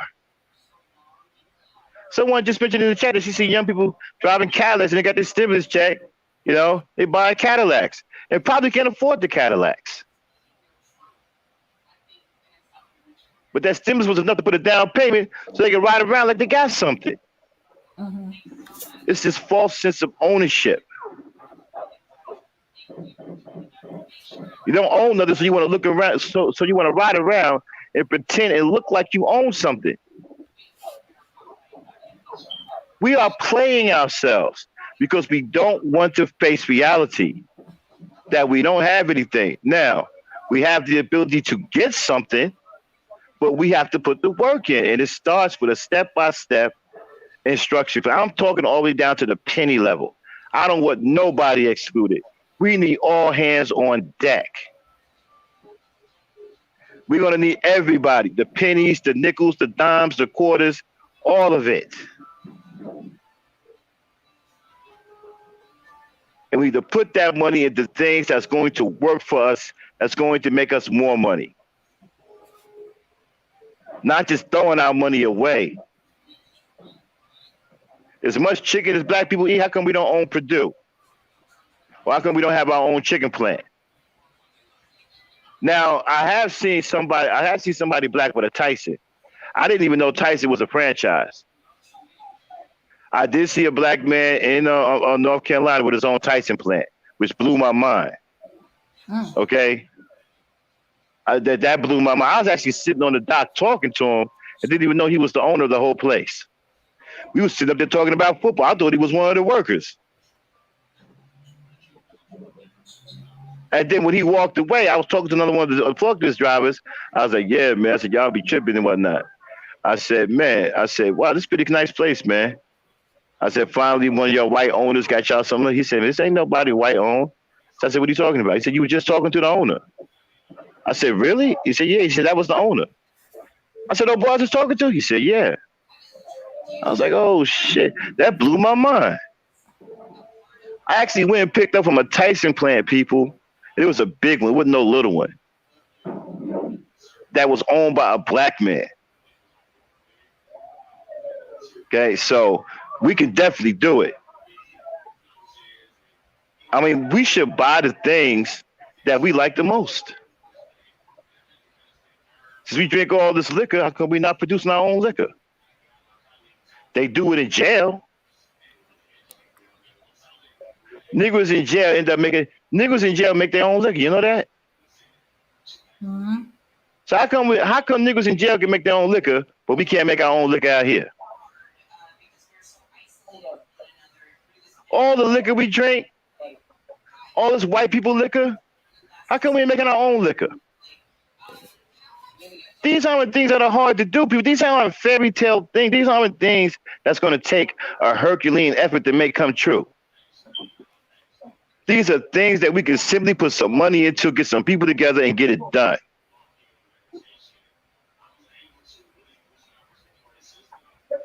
And the thing about it is, when we got money, we want to live like white people. We don't want to live like black people. We want to live like white people. We want to walk around here and look fancy like white folks. And think that we live in a high life. We're not even living our own lives. We're living their lives.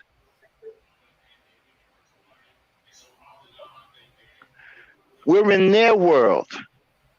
We're not trying to create our own world. We're in their world. We're satisfied. We're living in their world. That's why they control us all the time. That's why they take our money away from us. Because we don't take the chance to make the money work for us. We just keep giving it to them. We keep giving them control over it. And eventually they take it all away from us.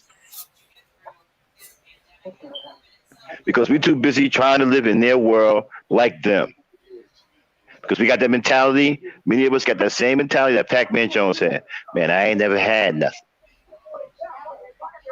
So I'm going to go and take all this money I got and spend it and don't have a damn thing to show for it because I ain't never had nothing. I'm going to make it rain. Dang. Yes. Mm. Yeah. Yeah. Abby? I see Abby is up here. Yeah. Mm. Y'all hold it down for me, ladies. I got to get off for a minute. I'll be right back. Okay? Mm. Y'all Okay. hold it Okay. down for me. Talk to the people. Try to I've stay on topic. okay. I've heard stories about investing in what you use or what you like. I guess Tyson chicken. Hey, we eat chicken. I heard of people investing in utilities until they don't pay utilities no more because they're an investor. Um, Yeah. yeah. But when we don't stop investing in people and we still investing in them, instead of us to stop to do our own or build your own, you say you're going to invest. Are you going to invest for how long? And is it going to last? No. When you start your own little, it's going to be bigger and bigger. So the money that you are using to invest in the people's own, use it to establish your own. I think that is better.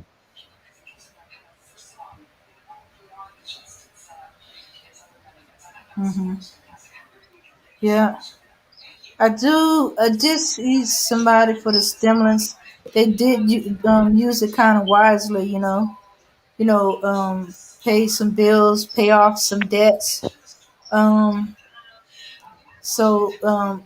get some repair needed to cars, to houses. But as I said, there's a lot that they just blew it on nothing.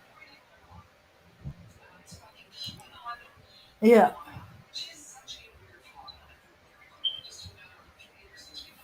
some of Yeah, them, some was why they had the money they paid um um advance on their car insurance. Some of them paid off car notes. Some of them paid off house notes. I have one friend. She always stays 6 months in advance on her house note. That way, if something happened and she lose her job, um, she got 6 months to to um get another job. Um, the to pay her house note. And as far as I can tell, she is not doing no 30-year mortgage thing. Yep, surprised the heck out of me when she told me that. Shoots, I'm too old for no 30-year investment in a house. Uh, and she's paying down the Let me see what I forgot what this card say.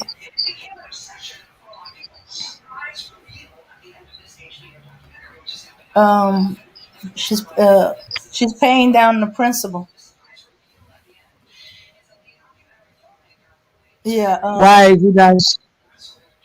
why is it that she will not find some to pay and letter by letter? By the time she knows she have take it and it's going to be her own, then you investing because you know maybe you're going to lose your job and then you don't have anything to pay. You see, these are kind of the things that it looks like we black people we've been doing, and it's not helping us Mhm. because when we start beginning of putting some kind of money down for people to use it to do better things, we will still be like this. But when we do our own, it's better. Me, for me, I think every black person needs to do something. Black person need to build something. If you can build a little shop, or maybe you can buy maybe a one bedroom, it's better that is your own than you set the money to give to them to establish more and more and more and more. And the other time they are ahead of us.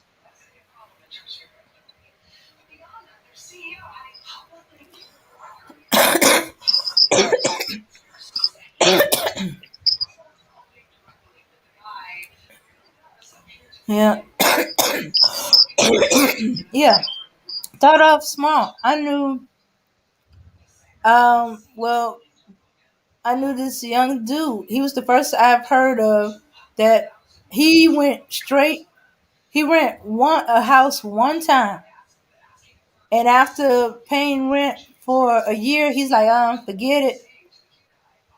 He went and brought him a house. He brought a house that you had to repair. Got it real cheap. He knew I'm how to back. fix houses. Wow, they hate us tonight, yo. Mm? We ain't got nobody. They hate us tonight, boy. See, whenever we start talking about something real, nobody wants to come in here. Hmm. We got two people listening to us right now. Yeah. Well, boy, we not popular tonight, but that's okay. We're gonna keep talking positive. Now, you know what? I was thinking about something, right? Mm-hmm. Sweet tea. Black people drink a lot of sweet tea. Okay. Mm-hmm. I was looking at how you get that started. You know, that's easy to start. Mm-hmm. You can get the big gallon drugs and all, and everything, right? and you can make sweet tea yourself, put a label on it, and mass produce it and sell it. And mass production can start out of your own house. You can make so many gallons a day, right? Once you get your recipe down and you get the tea and you get the tea tasting exactly the way you want it, go and buy you some labels. Go have some labels made up at a label. You can go to Staples, somebody like that. They have professional labels made up. Mm-hmm. Put your name on it with a design. Figure out a design. Call your sweet tea Avery or something like that, or apricot, whatever. All right, and get your recipe and make the tea out of your house. Put it in the gallons. Put the things on. Right. You can purchase those gallons, those empty gallons, and you can do it out of your own home. You can mass produce it out of your own home. You can sell it in front of your door. You can take it to a market and sell it, a flea market. You can take it to a flea market and sell it. You understand what I'm saying? And then you can also have it put in cans. There are can companies that will put it in cans for you and put them in 6 packs or 24 can cases, right? And I was thinking about doing that. You know what I'm saying? I was thinking about doing that. I was thinking about doing that sometime this year, but I'm gonna have to have somebody do it. Like be working on it at my house. We come up with the right, because I like tea. We come up with, you know what? It'd be even better. We can make like a herbal tea. You know what I'm saying? We got all of these big brains on the herbal stuff. I get with Bella and everything. We can talk about a recipe for a nice herbal tea, and we can make gallons of it and sell it and mass produce it ourselves. And when we make money, we put the money back into the business and make it, and grow it and grow it and grow it. And add different flavors of herbal tea. We keep coming out with different flavors of herbal tea, not some of that, not that killer shit, right? We make herbal tea, make a couple of gallons of it and sell it. But you got to be careful. You're going because tea will only last for so long before it starts to break down. So you have to be careful. So you have to make a little bit by little bit, start taking orders and start making them per order. You know what I'm saying? So I don't know how long tea lasts before it lasts a long time if you don't open it, right? Okay, I'm talking to myself again. Oh, I'm sorry. Yeah. But once you open it, you only got so long before the yeast starts to separate, or starts to break down into that. Because I've had some, I don't know what they had in it, man. It broke down. I had it once I opened it up, man. It started breaking down to some kind of Alcohol. Yeah. Yeah, I had that happen with apple juice. Yeah. What is that? What's doing that? Is That's that my. yeast? Oh, not no, not really. It's a bacteria and air and stuff like that. You don't necessarily have to be yeast.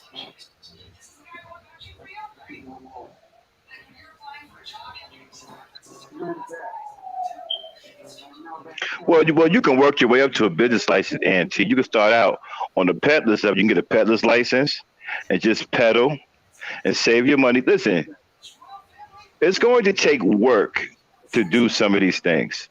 All right. None of this stuff is going to come easy. You're going to have to put the work in. There's plenty of opportunity out there to make our own way. We can start out with just making the herbal tea. Okay. And then once we get a big enough market, we sell a little bit at a time. Then we start taking orders, for it to be in demand. We start making herbal tea. I know someone who can make ice cream just like you eat in the store. She's talented and she ain't doing nothing with that ability. She knows how to make ice cream. She can make Haagen-Dazs ice cream. If you eat her Haagen-Dazs and you eat the Haagen-Dazs at the store, there won't be a difference. She can make the exact same Haagen-Dazs ice cream that you see in the store. She knows how to make a whole bunch of all kinds of ice cream. She worked for the people who make a lot of ice cream. I forgot Baskin Robbins. But she worked at their plants where they made the ice cream at, and she knows all of the recipes. She knows what you need to make her. She can make ice cream like you wouldn't, but I'm talking about delicious ice cream. And she ain't doing nothing with it. She just rather go to work. She can make her own damn ice cream. She knows how to make sure. She knows how to make strawberry shortcake bar, ice cream bar. She knows how to do it all. Bomb pops. She can do it all. They ain't doing nothing with it.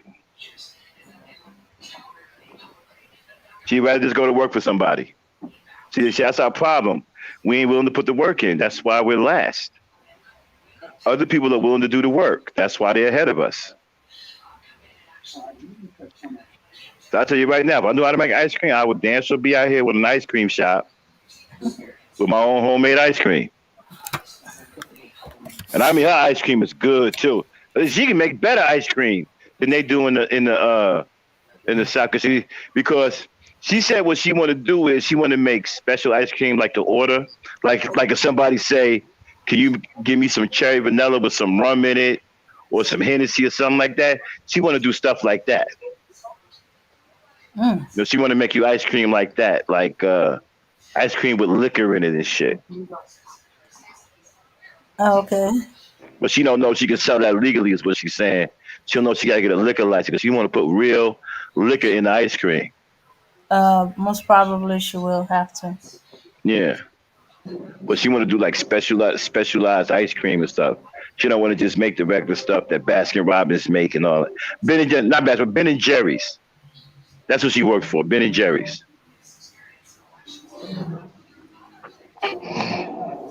And she knows how they do all that shit. She can do it herself. She's seen all the machines. She knows the ingredients. She knows how to do it all. Yeah. Yep. She can make icy. She can make it all. And won't do nothing with it. Be like, this is not your children's ice cream. Adult ice cream only. Yeah, probably the trademark. But you see, if you change the name though, Anisha, I think you gotta change the name. If you go and get your own name trademark or whatever, yeah, because they can't just say, well, you can't make cherry ice cream and shit. You know what I'm saying? And then, like you said, probably with the Hennessy, there may be some trademark issues there, because if Hennessy ain't get the piece of the pie, they're gonna want to know why this shit is an ice cream and all that. So yeah, but that's what she wants to do. But she don't know how to go about it because she don't know she need a liquor license. She don't know what she need to do. Because she made some, check this out. She made some chocolate. It was some kind of purple ice cream she made. I forgot what turned it purple. And she had some Johnny Walker Black in that bad boy, and that shit was off the hook. It was some kind of brownish purple ice cream she made with Johnny Walker Black in it. It's either blueberries or blackberries that turn it purple. Yeah. Johnny Walker Black, and that shit was banging. Get you drunk though. You mess around because it's the real deal. It's real liquor in that bad boy. Drunken ice cream. To get you drunk. And she got such a big response over it. A lot of people wanted her to make it privately for her, and she got scared because she didn't know if she needed a license or stuff like that. I think she might have to get a liquor license, right? And then because that'll keep her from getting sued from the companies of the liquor that she's making, that she's using. Yeah.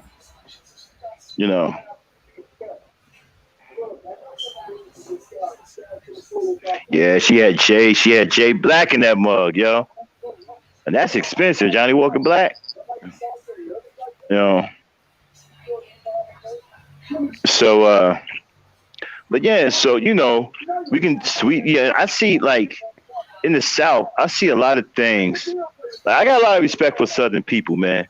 There are a bunch of Southern people out here trying to do their own thing. I seen the brother in a a strip mall over here in Virginia Beach. He had an oven set up outside. Dude was baking pies in the parking lot of a strip mall with a portable oven, and he had a table. He had two tables. He had three people with him. Right? He had a portable oven. They was taking the ingredients out. He had a big old igloo chest with all of the ingredients in it. They were sitting out there making pies. Let me tell you something. He had a line down the block. He had people double parked buying those pies. I almost, matter of fact, I think I brought one. I think I bought an apple one and brought it home. And it don't take them long to make them pies either. And people were standing out. It smelled so good out there. People were standing out there waiting for those pies. And them pies was like $15 a pop. Because they were freshly made. They was being made right in front of everybody. It was $15 a pop, and he was making a killing. And I couldn't do nothing but give him respect. I ain't never seen that before. Now that's hustling right there.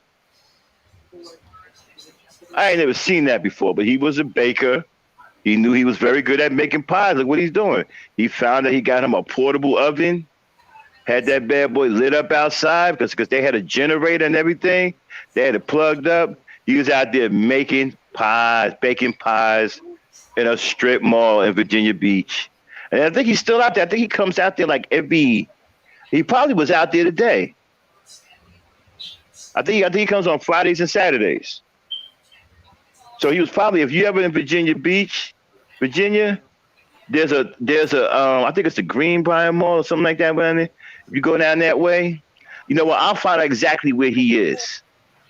If y'all ever in Virginia, and y'all check dude out. The next time I run into him, I'm gonna get his card and everything. This dude baked pies outside in the strip mall parking lot and had mad customers. And guess who was lined up? Wasn't even that many black folk. It was white people. Yeah, white people out there lined up waiting for them pies. Yeah, so and then I was in Georgia, and check this out. I saw 4 black ladies in this little small building, right? That was also at the end of a strip mall, but it was like a little house. It was like a little one-family house, like a one-room house. Mm-hmm. They had a regular stove in there, and they had 4 big ass pots. You know them big pots that your grandmother used to have when she used to cook for the whole family? Those big metal pots that that you got to boil stuff in and stuff like that. They have 4 big pots on that stove.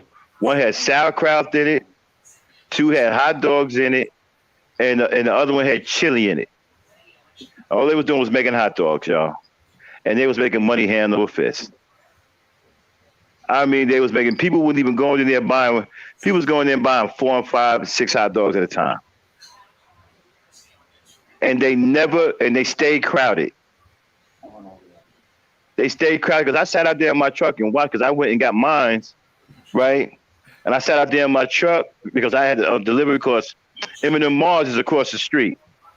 So I sat across the street, watched that place. There was lines outside the door. They stayed crowded from the time they opened to the time they closed. They had to close up with people inside. All they were selling was hot dogs. And they weren't special hot dogs. They were soubrettes. Soubrettes are pretty good. They were soubrettes. Okay, but they were just selling hot dogs with sauerkraut and chili. And then they had little cases of soda, little cans of soda, and they was making a killing. 4 black ladies, and I think one was a grandmother, and one was a mother of the other 2 girls. So it was 2 girls with their mother and their grandmother in there, making a killing off of them hot dogs. And we're not even talking about the orders that people were calling in. People were calling in orders, and they was giving them out the side window with their orders already made. I mean, it was just I was just amazed at these 4 black women.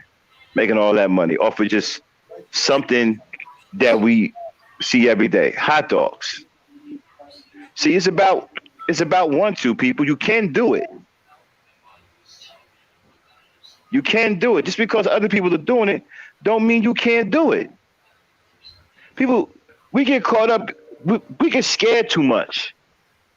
Like if you're gonna make a cheeseburger and you think your homemade cheeseburger is good, and somebody say, "Hey, you can sell this," you should listen to them. Mm-hmm. Go sell your cheeseburgers. Don't be discouraged because McDonald's is out there. Well, there's a whole bunch of burger joints out there. They're not making burgers like you making them. Go and make your burger. We get scared too much. We don't want to do nothing because we see other people doing it. No, do it. Do your thing.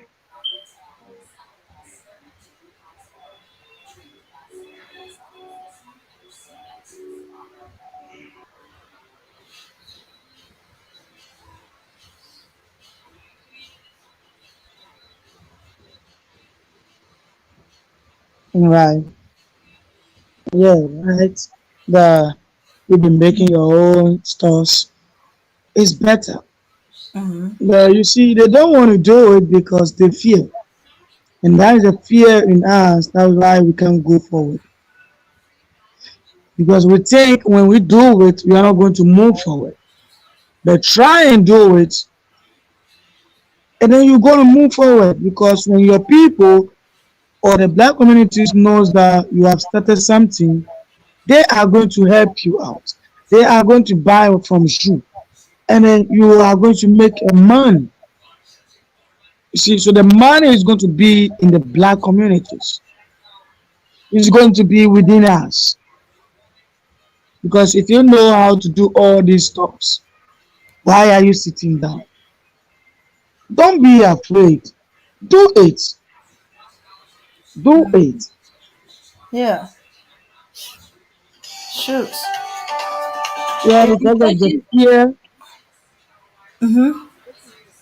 because of the fear that Mm-hmm. we don't have boldness, that we can do something. That's why we can't do anything. See, you know all these stuffs. You Mm-hmm. have that. Be connected with your black people. Ask them, what should we do? If you can join with them, join together and create the business. Let it be there. And then we will be buying those things from you. And you also going to employ people to work with you. And then you are going to stop working with somebody that we don't like it that way we fear. Because we want to be under somebody always. That's our problem we are having as a black people. Uh, Afraid that they're gonna make a mistake. Um, not certain what to do. Like the one whether they're gonna need liquor license to serve ice cream with liquor. Look into it. Find out what business type would require liquor license. You know, shoot, Right, just it's better to be safe than sorry. You know, you know, right. yeah. Make the mistake, let people laugh at you, and then the mistake can make you better. The mistakes can make you better person because whatever we do in life, we are not going to start in the beginning, make it improvement. But in the beginning, we are going to make a whole lot of mistakes, and that is going to teach us different things. As soon as you make a mistake, you have learned another thing. If you know you need a license, contact people because you have black people also knows people who can make you do whatever you want. Contact with them, ask them questions. Where should I go? Where should I start from? Then you're going to get this kind of ideas from your own people, but we don't want to do it. Mm. And fear holds us back. You know, that's what it is. Afraid of losing what you got. You know, afraid to take a chance. Afraid to well basically lose a business. You know. Do yourself a sacrifice and you lose, you're going to rise up. When you lose, you are going to rise up because you have done a sacrifice for your own people. You did a sacrifice for the people,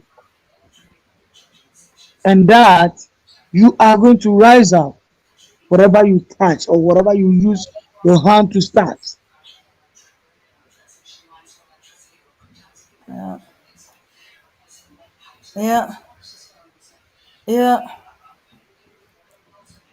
Yeah. You know, once you, and hey, once you decide on a name brand for your business, hey, get the copyright done for it. Um, your recipes. You have recipes. Have your recipes copyrighted.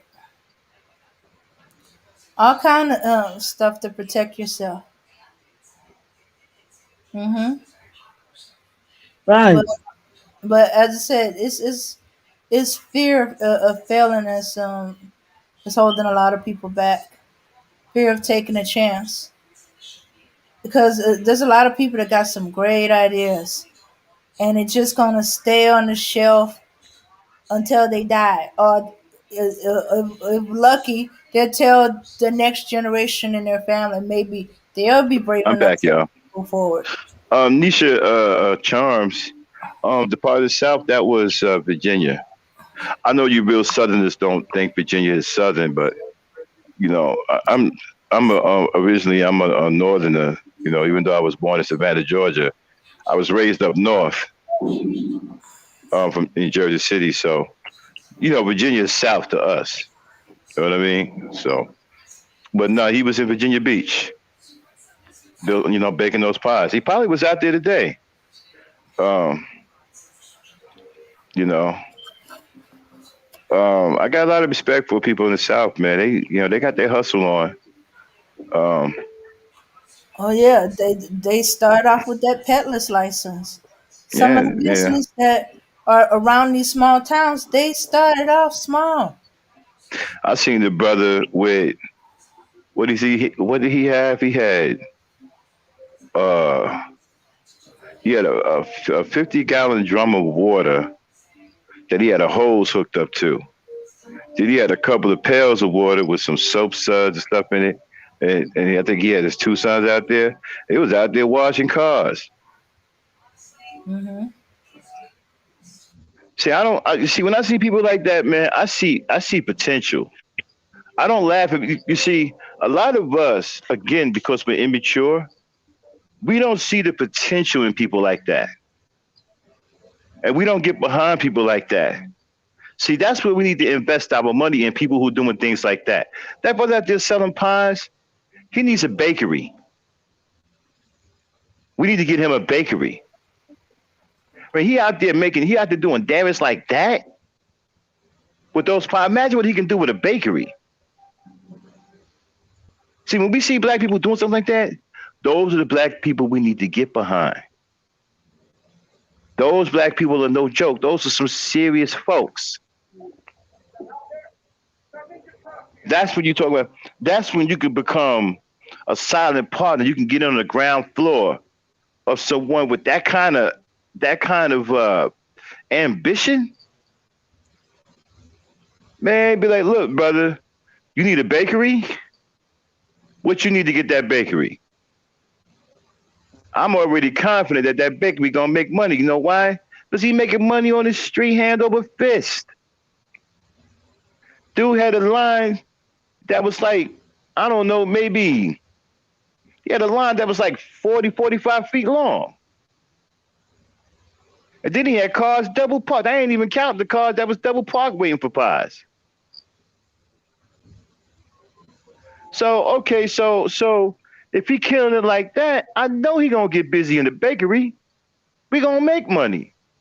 So I'm gonna pull him to the side when he's done. Say, hey, brother, listen. I like what's going on. I would like to I would like to invest in you, invest in your business. Let's take this mainstream. That's what we got to start doing. The black people who got money, right? Now, listen. Let me tell you something. It don't take a lot for you to become an investor. Okay? We've been listening to the wrong kind of black people that when they talk, they invoke impossibilities. They tell you all of this shit with all of this stuff in it that gets you discouraged. There's too many avenues to take, too many corners to go around, too many steps to go up, too many ladders to climb. After a while, you be on some, man, forget it. It don't take that much to become an investor. You want to be a serious investor?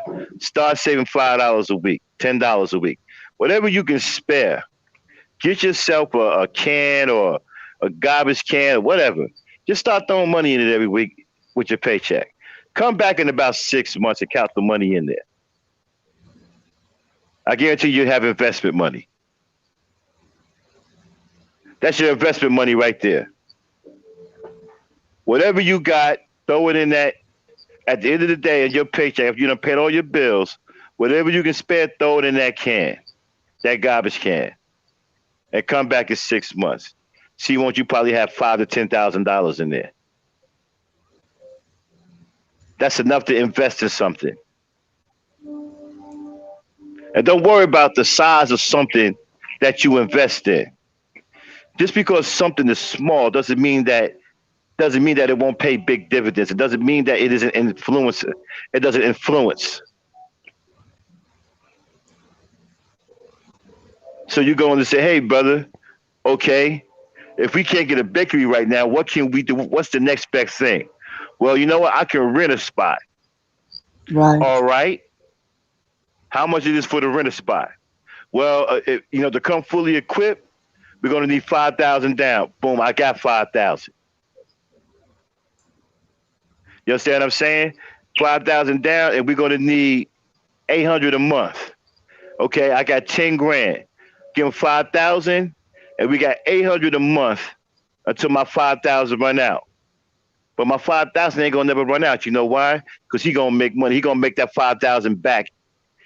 He gonna make that 5,000 back probably in a day or 2 days with the way he was selling pies. So your money's gonna come back. You understand what I'm saying? And then we make that money. You keep investing in him. Then y'all double that money. Now you either buy the spot you in or look for a place to purchase. So you have no more overhead like that. Of course, you're gonna have utilities, but you don't have no overhead as far as rent and all that stuff. Now you're cooking. You see, you take steps. Okay? You know, when you see people hustling like that, keep them people in mind. Take down their names. Get a card. When you see somebody that got mad hustle like that, that's a person with powerful ambition. Those are the kind of people you can make money with, man. Y'all can grow and become big businesses with.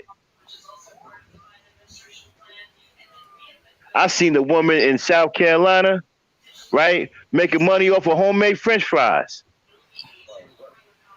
Okay. Yeah. People loved her French fries. She was cutting white potatoes. On her porch, cutting white potatoes, had a big old pot of water soaking the potatoes in. They had a thing that they was cutting potatoes with, and she was frying them up on her back porch. French fries. And people was coming buying what do you call them? Paper plates? Paper plates of French fries with ketchup and hot sauce on them and pepper. And I think she sold some chicken too. I think she was frying chicken too. You frying chicken and French fries. South Carolina. Right out her own house, making money. You see, people like that, y'all got, when y'all see black people like that, They're gold mines.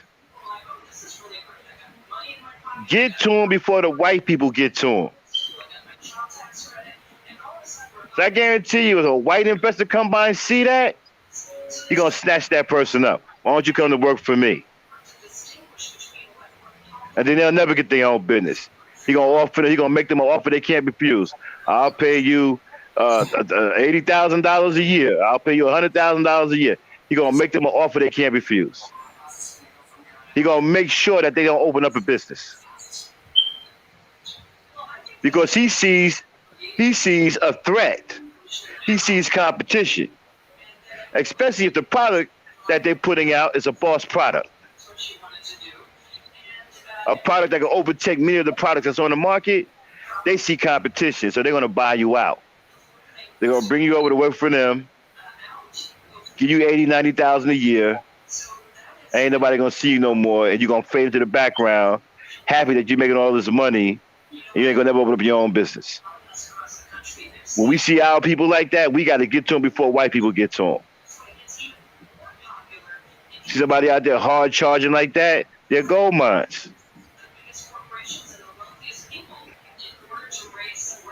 And talk about creativity, I ain't never seen nobody on the sidewalk baking pies. I ain't never seen that. That's some serious ambition. Who does that? Hello? Mm-hmm.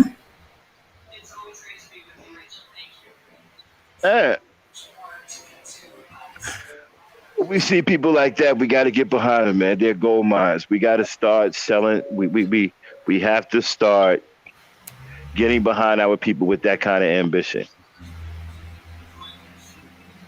What they saying in the chat, Dane? Okay.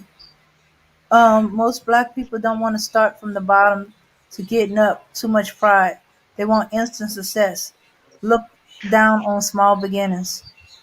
Well, but you know what? I think that's what this channel is going to do. We're going to take it upon ourselves to establish that you have to come from nothing to something. Okay, it don't just work like that. It doesn't just work like you just wake up one morning and you know you're already in it. No, you got to build yourself up to it. That's why I say we're going to come from the penny level because we need all hands on it. We're going to get everybody involved. If you got pennies in your house, you're not out of the game. You're in the game.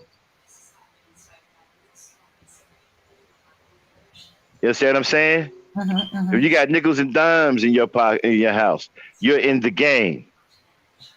We're gonna come up with a plan for you to make them pennies and nickels and dimes work for you. And I think the reason why a lot of black people don't think about coming for the bonds because a lot of black people got change in their pocket. You know, they got a little bit of money left over after they paid their bills. Maybe they got $45 or something left over. You know, and they don't think nothing of it. They don't listen. You can save 20 of that $45, or you can save 10.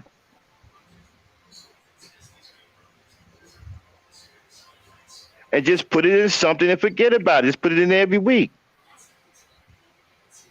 And forget about it. Let it grow. And go on to work like you've been doing. Come back 6 months later, man, you got a few $1,000s sitting in there that you can do something with.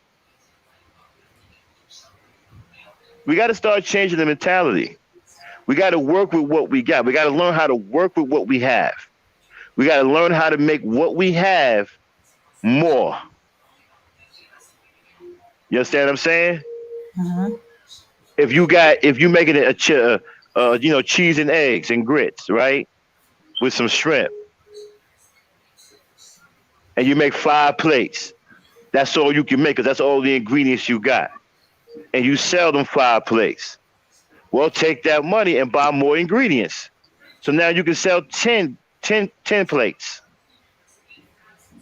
We have to make what we have more. We have to learn how to produce with what we have. Okay? Mm-hmm. What else is saying in the chat? Let's see. That's why most people who hit the top before mastering the bottom come crashing down. We see it all the time in Hollywood. And Yeah, but then, we're not. Yeah, but we're not concerned with that. okay. You see, when we look at people, we call people like that skyrockets. You know what I'm saying? When you shoot up fireworks and the skyrocket, it goes up and it blows up. And everybody goes, "Whoa!" You okay? People who are falling like that and stuff like that, we would pay any attention to that because we can get distracted by that. What we need to start doing is focusing on working with what we have. If you only got $25, we're gonna find a way to work with that $25. Now, how we gonna do that? Okay, it depends on where the $25 is coming from. Is it left over from your check every week? Hmm. If it's left over for your check, what are you doing with the $25? Are you using it for gas, or it's just $25 you got extra? You already got your money set to the side for gas. If it's extra and you can do without it, we're gonna throw it in a little piggy bank in the house. We're gonna start making that $25 work for you. Start with a little can, and when the can overflows, get a bigger can. Put your little extra $25 a week in that can until the can overflows. You can't stuff no more money in there. Now you need a bigger can. Get a bigger can and then dump the contents of that can into that bigger can and keep stuffing that $25 in that bigger can until that overflows. When that overflows, you get even a bigger can.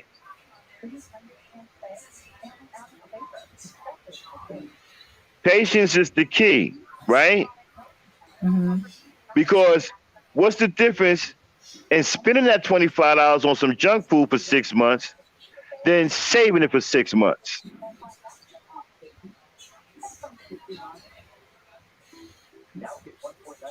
You understand what I'm saying? Hmm. So save that $25. Let that $25 work. Let that $25 grow. Every week you got $25 thrown in that can.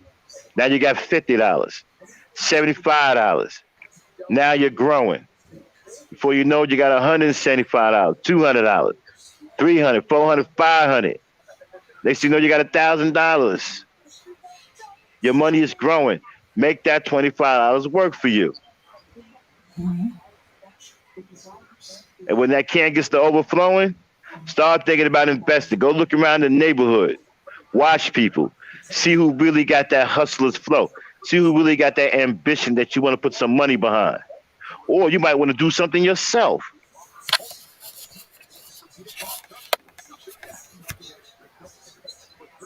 Hmm. You understand what I'm saying? Yeah. I know somebody, man, who made a killing off of selling shoestrings. Hmm. Yeah, Okay. selling shoestrings. And you know who bought most of the shoestrings? Kids. Mothers. Oh. Mothers. You know why? Because it was that era where kids was walking around with no shoestrings in their shoes. And this dude capitalized off of that by selling shoestrings. And it was the mothers that was coming out there buying the shoestrings out of style because they wanted their boys to wear shoestrings in their shoes. Hmm.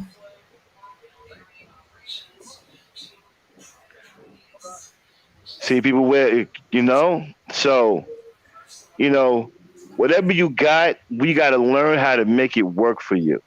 All you need is some patience and some want to. What else is in the chat? Um. Let's see. Agreed, Max. I see your value, which is why I'm here. I don't judge you by the numbers. Slow bill, brother. Oh man, that means a lot. That's heartfelt. Who said that? Nisha chimes. I got to give her a wrench, man. She just earned the wrench. Okay. I got to give her a wrench. Can you give her a wrench? Are you in my account? No, I'm not. I got to give her. She just earned the wrench for that comment. That was heartfelt. That's black right there. What she just said, that was black right there. I felt that. That's black people right there. That's what I'm talking about. Shout out to Nisha Charms in the building being super black. Appreciate it, sis. That's what I'm talking. I felt that. I'm gonna give you the wrench the next time I'm in the chat. She just earned a wrench. That's black people. Yeah. That comment was powerful right there. I'm still feeling it. What else going on in the chat? Mika said, "Hey, gotta start from somewhere." That's And right. And you know, and it's not even starting somewhere. It's okay where you start from. You just want to make where you start from, make the most of it, make it work. You need patience is the key to anything. The reason why a lot of black people don't have no money because they don't have any patience. As soon as they get it, they want to spend it. Because we think that we are a needy people. And when you always thinking that you're needy, then you don't have the ability to go without something. Because you going out trying to go without something hurts you. Because you got a mentality that you're needy, right? So if you if you feel that you need Chinese food, somebody say, "Hey man, I need you to go without Chinese food for a week." You can't do it. No, I need my egg foo young. I don't heard black people talk like this. No, I need my egg foo young. I need my shrimp fried rice. I need my shrimp and broccoli. I can't go yeah, without my shrimp and broccoli. Seriously, y'all, I've heard black people talk like that. And some of yep, y'all I have heard heard it too. that too. I'll be like, you don't need that. That's because that person in their mind is very needy. And when you become a needy person in mentality, you lack the ability to go without stuff, which also makes you impatient. That's why you can't hold on to nothing. So you need patience. Patience is the key to success. You need patience. You can start with $5. It's all about patience. If you're gonna if all you got to throw every week out of your paycheck is $5, you need the rest, then throw that $5 in that can. And keep throwing that $5 in that can every week until you can throw another $5, until you can throw $10 in there. And if you can only stay with $5, then keep throwing that $5 in there. Keep letting the $5 build up until that can overflows, and then dump that can into a bigger can and keep throwing $5 bills in that can. Watch how much money you'll have at the end of 6 months. You'll be shocked. You mess around and go in that can after 6 months and count up 5 grand. You be like, oh shit, Max was right. Now all of a sudden things look a little different. Now you got a little bit more energy. Now you're gonna want to go further because now you see something works. But you have to start. The problem is it's not starting. I mean, one time, man, I saved up $1,000 just by putting $2 in a can. All I had out of my because I'm talking way back in the day, but we wasn't making that much money. All I had to spare was $2. I just kept putting that $2 in the can. A couple of months, I had $1,000 sitting up in there. Or for $2, people. Telling you, throw that money in that can in your house and forget about it. Go to work, make your money, come back, throw that money in that can and keep it moving. And before you know it, you done saved up enough money to make an investment, or you done save up enough money to put more money into your bank account to where you get extra interest, or you can make your money work for you in the banks. I got a banking expert that'll blow your mind about some stuff in the bank. That I'm trying to get to come on this show. The things she will tell you about banking will blow your mind, and the things that they don't want you to know.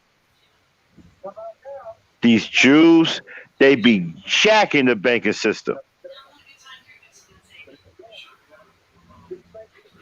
Do you know that? See, you know what? I can't even. I don't even know how to. I don't even know. You know what? I don't even want to say it because it might get me in trouble. But man, look, you know, I'm gonna bring. I'm trying to talk her into coming on the show.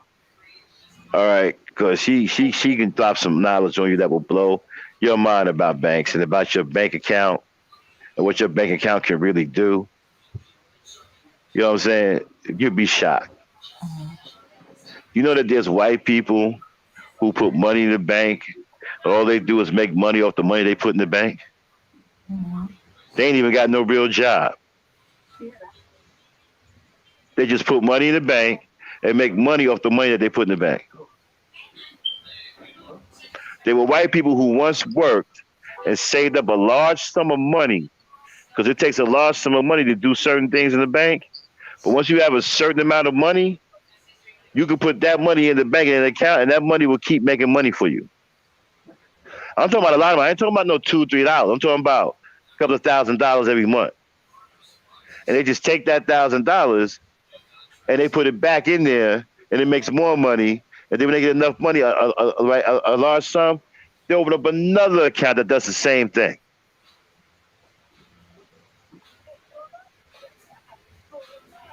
Cause my wife's a banker too. She told me, what white people do that all the time. They got like several bank accounts that just making money for themselves. They ain't even got to work. They ain't even got to work. They can just look in their bank accounts every month, and they got extras, thousands of dollars just sitting around every month. Ain't lift a down, ain't lift a finger to do nothing. The money is making that money for them. The money they put in the bank is making that money for them. There's a lot of stuff we don't know about money. There's a lot of stuff we don't understand about the banking system. There's a lot going on. What are they saying in the chat, man?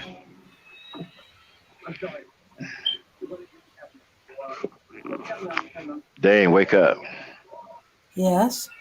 What are they saying in the chat? Okay. Let's see. Mika's saying she's making her own egg foo young. She'll let's see. Um Nisha's saying that's what old school grandmothers used to do. Put money in cans and things. Didn't believe in banks, hid the money, and when they died you find money all over the house. That's right. That's exactly right, Nisha. That's exactly where I get that from. My grandmother was the same way. That's who taught it to me. Check out Nisha, hitting hard. That's exactly where it comes from. My grandmother taught me that. And I know Mm-hmm. it works. That's right, because when they passed away, my mom was like that. When she passed away, we found thousands of dollars all over the house. Thousands. It was like she was hoarding money. Mm-hmm. Yeah. Yeah. Thousands of dollars. Yeah.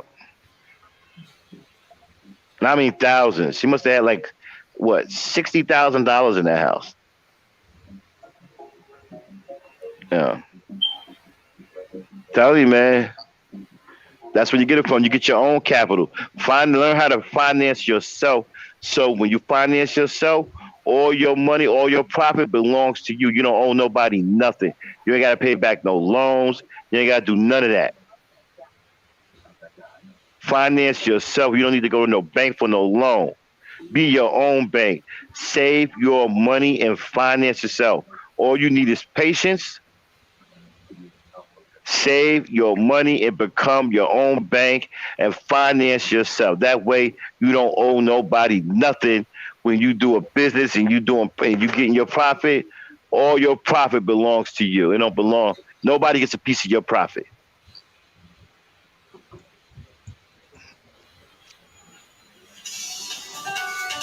Okay.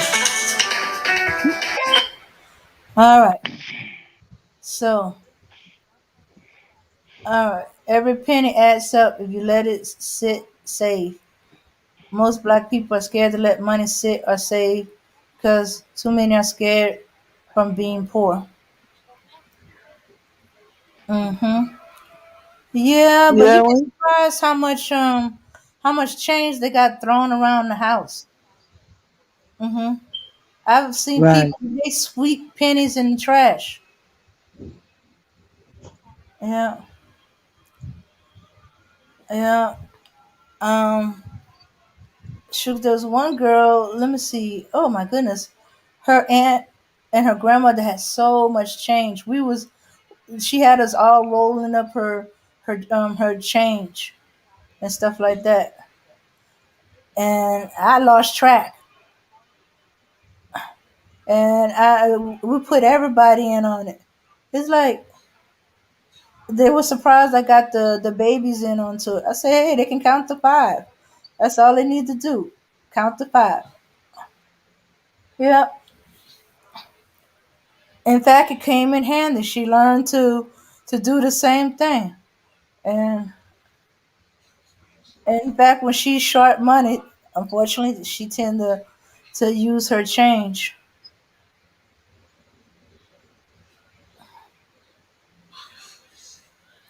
Yeah, yeah. But her aunt and her grandmother's on a totally different thing. They they collect change until something they had it filled up, and then we had to count and roll it. Then she go deposit it into her savings account in the bank. Mm-hmm. Actually, it turned out it wasn't actually her savings account. It was a savings Gambling. account for each of her grandchildren. Yeah, I was giving Hmm. Nisha a wrench now. She got a wrench now. Oh, I okay. went downstairs to give her a wrench. Oh, okay. So she is now a mod in here, All right. keeping it black. Yeah. Most black people are scared to let money sit or save because too many are scared from being poor. Or they so used to um, um, certain welfare system where you had to use it or lose it. So it's like they thinking if they don't spend all the money, they're gonna be short. They're gonna have less money.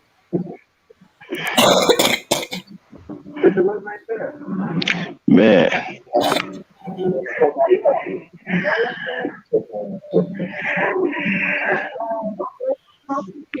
I tell you, damn, I chilled out, man, on that carbohydrate.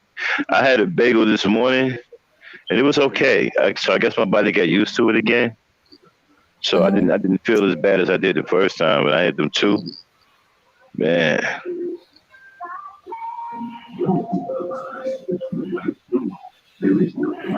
It's amazing how how fast your body uh got used to not having bread for a minute.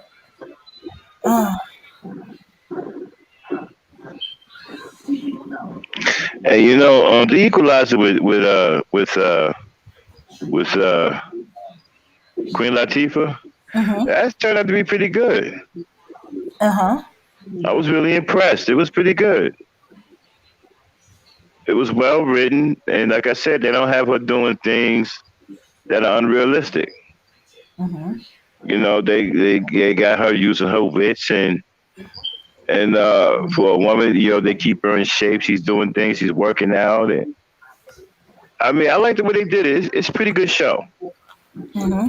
I hope it stays on for a long time. It was, you know, but she's a hell of an actress anyway. Okay, Mm-hmm. I mean, she should have won an Oscar for Set It Off. I don't know how she didn't get an Oscar out of that. I mean, that was, I don't even get it. How in the heck she did not get an Oscar for Set It Off is just confusing. I don't. That was crazy. She killed that part. But anyway, yeah. So it was pretty good. I really enjoyed it. I actually watched the series 2 times. It was pretty good.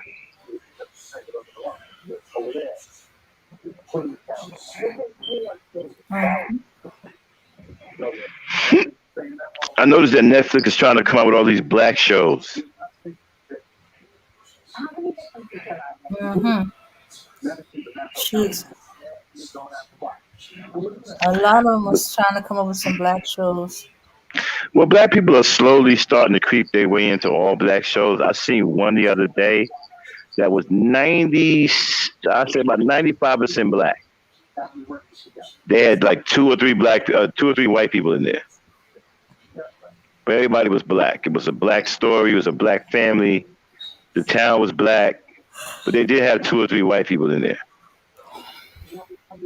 Okay, so I think we're moving closer and closer to 100% black show, all black shows. Yeah, they're trying to build their network back up. Hmm. And channels like CBS and the WCW, right? They're starting to put black boys and black girls together. Oh, okay, that's Well, good. but what I don't like is this here, right? When the boy like I'm watching the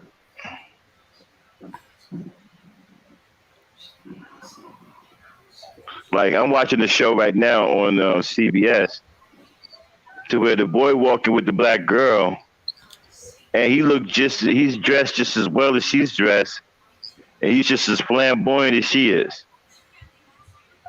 But he's not gay though. But he looks soft. You know what I'm saying? She got her hairdo, and he got a hairdo. He ain't got like a cut. He got a hairdo. Mm. You know, and then he's skinny, and then they got him doing the pop and lock, gyrating and shit. But you see, even though they're showing him with her, it's hard to tell, like, if he's masculine or not. Now he's not flat out gay, but he don't look rough or rugged or any of that. He's got a smooth baby face. He's got a curly kit in his hair, and he's dressed with white sneakers, blue jeans. You know, he dressed really flamboyant like a female. He ain't got on no dark colors that will, you know, make you look rough or rugged. You know, he ain't built like he ain't got none of that on. He got on tight ass jeans, a tight jacket. You know, he pretty much like coordinated like a female. You know, he's color coordinated like a female would be. If that makes any sense to you. Hello? Uh-huh. Mm. Mm-hmm. Yeah, he's color coordinated like a female. And so they're not showing no rough, rugged, hard dude. You know. As a matter of fact, he just got shot by a rough, rugged Pookie and a Ray Ray. Pookie just showed up and put 3 bullets in his back. And the Pookie looked rough. You see? The Pookie had short dreads, a buffed coat, looked like he was put together, had a hard, street-looking, tough mug. He looked like he could whoop somebody's head. See, the Pookie who showed up should have been the guy that was walking with her. He looked rough and rugged. But the guy that got shot looked very soft and flamboyant. It was color coordinated like a female. When the Pookie showed up, he was dressed in black and gray. No jewelry on, had short dreads, had the hard street chin, you know what I'm saying? Looking rough. They put 3 in his back.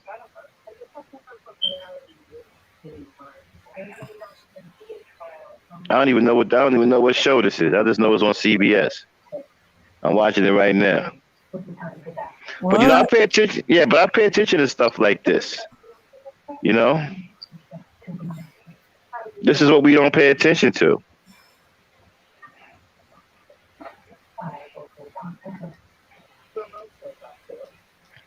This is the type of stuff we don't pay attention to. Okay. I I I don't think it's a black show. No. It's not a black show. Uh-uh. You got my man Magnum PI in it. Oh, okay. Remember Magnum PI? Yeah, that's the Blue Blood police show. Yeah, yeah, yeah, yeah. Yeah. Okay, Nisha said, Max, have you watched Netflix Dim? I'm curious as Nah, no, I haven't seen. I heard about that. I haven't checked that out yet, but I have seen Nevers with Denzel Washington in it. I got kind of mixed emotions on that. I'm not gonna do a review on that yet. I need to watch a couple of more episodes. I'm still trying to figure out what is he even in there for. But them, I haven't seen that yet. Um, yeah, I'm gonna start giving movie reviews and TV show reviews, y'all, because I have a whole different perspective on these shows. I got a lot of stuff in here in these shows that y'all not paying attention to, Mhm. and that it's a lot of subliminal programming that they want black people to get used to seeing. See, if you get used to seeing something, after a while, your mind believes that it's real, and then you don't have no problem copying it. So they do whatever they can to show very soft versions of regular black men, but when they want to show the masculine, rough, hard dudes, they all criminals. Like a black woman can't be walking down the alley with no rough, buff dude that's black that can handle up, that can protect her. He got to be a criminal. Like the one they had her walking down the alley with some old skinny jean wearing, white tennis shoes, tight jacket, tight shirt, got an S curl in his hair, baby face, and he moonwalking and pop locking. Mhm. That's the kind of regular black dude that they want black women to be seen with, some old non-threatening, weak, girly dude. But the hard dude, the rough, rugged dude that she should have been walking with, showed up and put 3 bullets in old boy's back. Now, why did yeah, you're right. It's called Blue Bloods. Yeah. So why the rough black dudes, the hard looking black dudes, the ones that can handle, why they had to be criminals? They all criminals. Like every tough looking black dude is supposed to be a criminal, and that's what they tell y'all subliminally, and y'all don't catch it. They show you all these flamboyant, slinky looking black dudes that are effeminate and dressed well coordinated like women, and right, and those are supposed to be the standard black guys. That's what the black girl. But when the real hard dudes show up, the buff dude, the big stiff chin dude that can handle shit, he a criminal. He ain't never the regular dude that's walking with the black woman. Because you know why? Because if he did, it'll show that a black man's protecting a black woman. She's with somebody that can protect her. A black man will be seen as a protector then, and they don't want to show you that. They want you to show. They want to show you a weak, flamboyant version of a black man that can't protect himself, let alone protect her. And the guy that killed him was the kind of guy that can protect her, but he's a criminal. See what I'm talking about? Mhm. Yeah, he's a criminal. So if you tough and you can handle up, as far as they concerned, you're a criminal.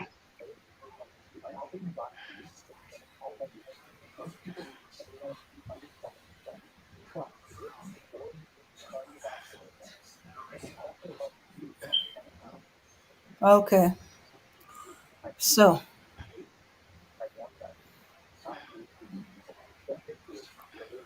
the dim, I didn't really care for it. There's some disturbing things with that. The little bit I've seen. Yeah, it was interesting to see her smack the crap out of the white woman in the preview. But hey, I have a feeling that beyond that, there's not too much that interesting. Okay, now check this out. I'm gonna tell you something else too, right? I'm gonna tell you something else that they're doing that black people ain't paying attention to. Mm-hmm. There's a drug that they marketing called Trulicity, right? But it Uh-huh. has all these dangerous side effects. Oh. Like it can cause heart attack, it can raise your blood pressure, it can cause you to stop producing insulin, it can cause all kinds of stuff, and death, right? Remember in the past they had white people marketing these drugs? They always had white people marketing these drugs with all these dangerous side effects. They done changed that now, right in front of our face. Now you're starting to see black people doing it. Black people now are starting to market these dangerous drugs.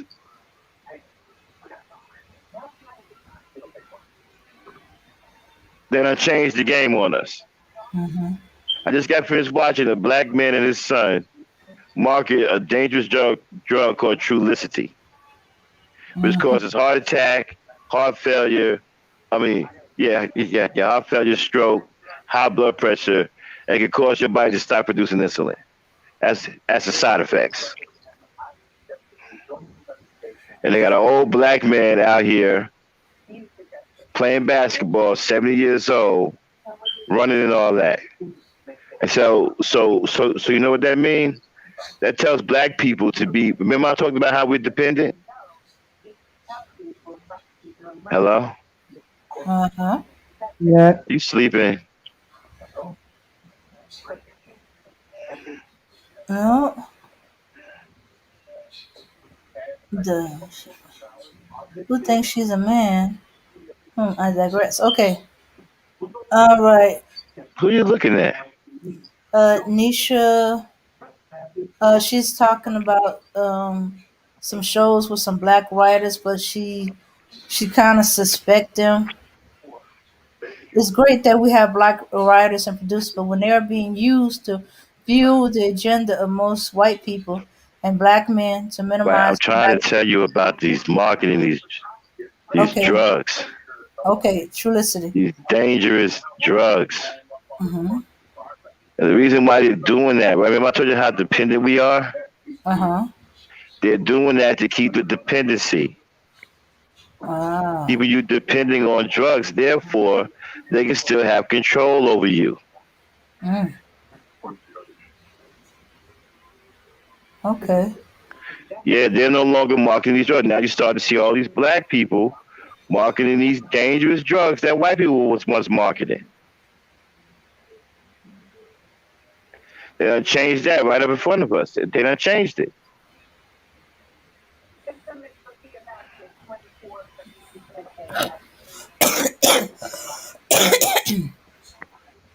What's he saying in the chat?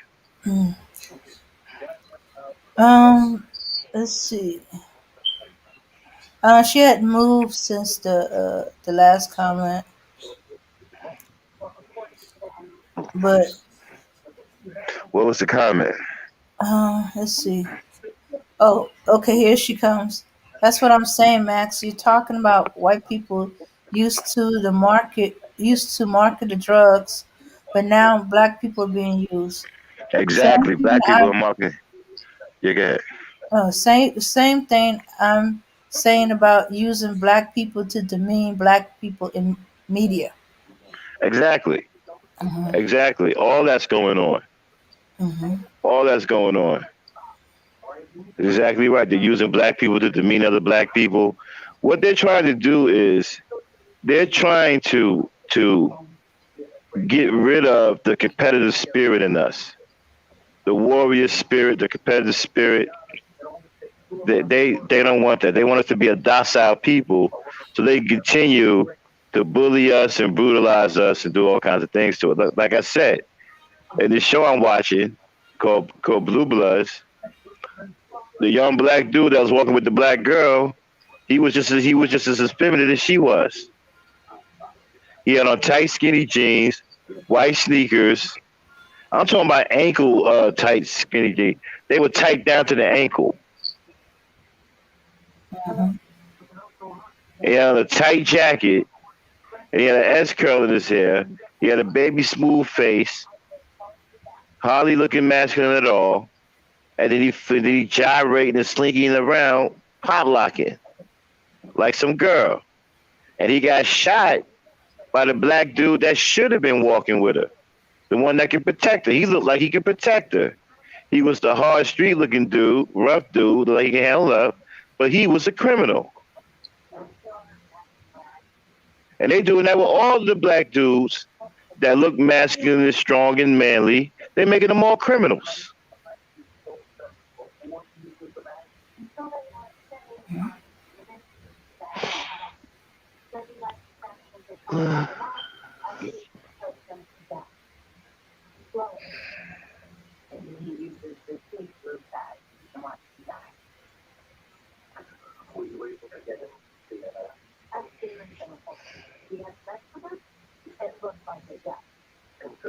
What else going on in the chat? Okay, Candace Owen is a perfect example. White nationalists support because she's verbally destroying or castrate black people in a way they can't easily get away with. Yeah. Candace Owens is not a black person. I'm not even sure Candace Owens is even a real person, y'all.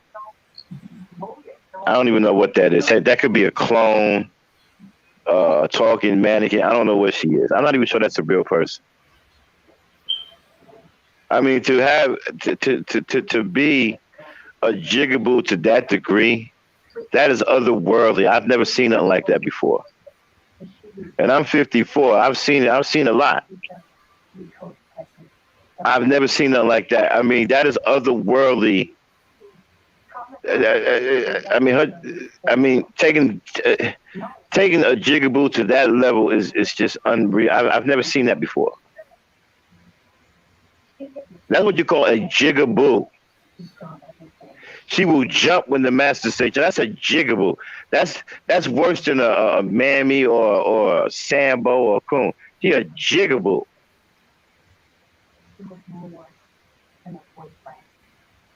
A white master comes in and say, "Jump." She up in the air.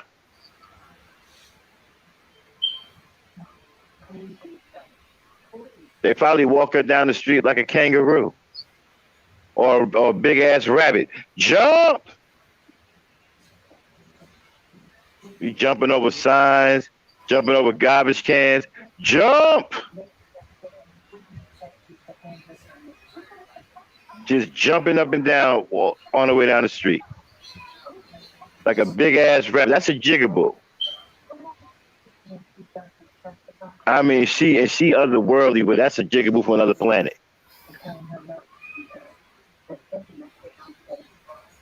I'm not even sure that's a real. I'm not even convinced that's a real person. I think they're doing something. I think that's a white woman with some black makeup on, or they done just gave her some melanated pills to turn her skin dark. Where I don't even believe that's a real black woman. I don't.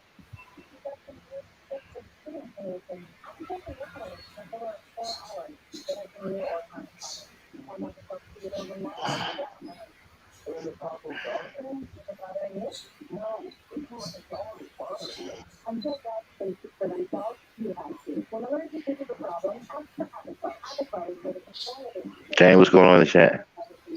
All right, all right. I agree. She's not black. There's a lot of laughter, but white racists love her because they see her as uh, ignorant who they use to castrate black people. I don't know why black people don't see her that way. What kills me is white people see her as an ignorant ass fool. I don't Mm, see why black folks see her that way. mm. Black folks, I keep making excuses for her. You know, I don't make. I mean, that's a super jigaboo. I never seen nothing like that before. Her and Jesse Lee Peterson, I've never seen anything like that before. I've seen Larry. Larry Elder ain't nothing but a coon. I'm used to the Larry Elders, but her and Jesse Lee Peterson, that's something different. That's more than a coon. That's more than this. That's something else. They are something else. All right. You know, I never seen nothing like that. Jesse repeats the right, telling everybody, "You haven't lived until you picked cotton." Who says that?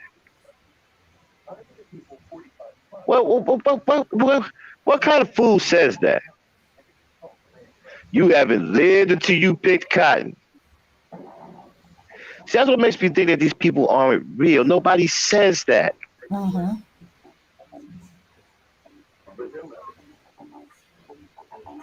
That's why I say these people aren't real. They're fake. They I don't know what's wrong.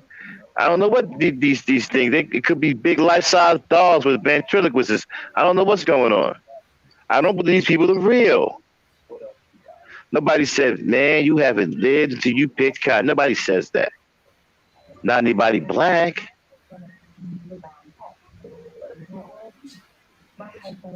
I mean, Larry Elder won't even say nothing like that.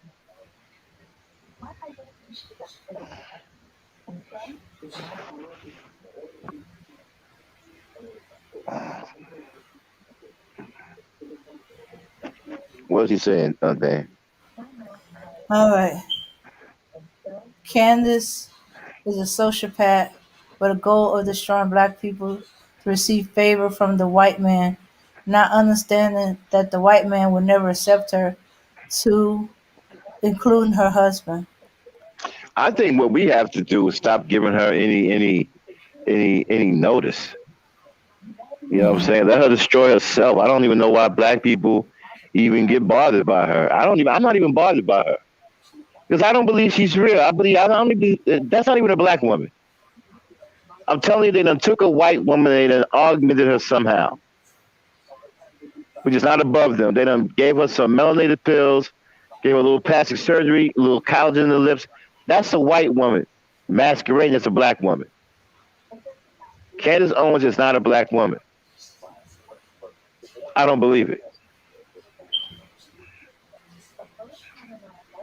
But I'm concerned she's not even black, so I don't think nothing of her.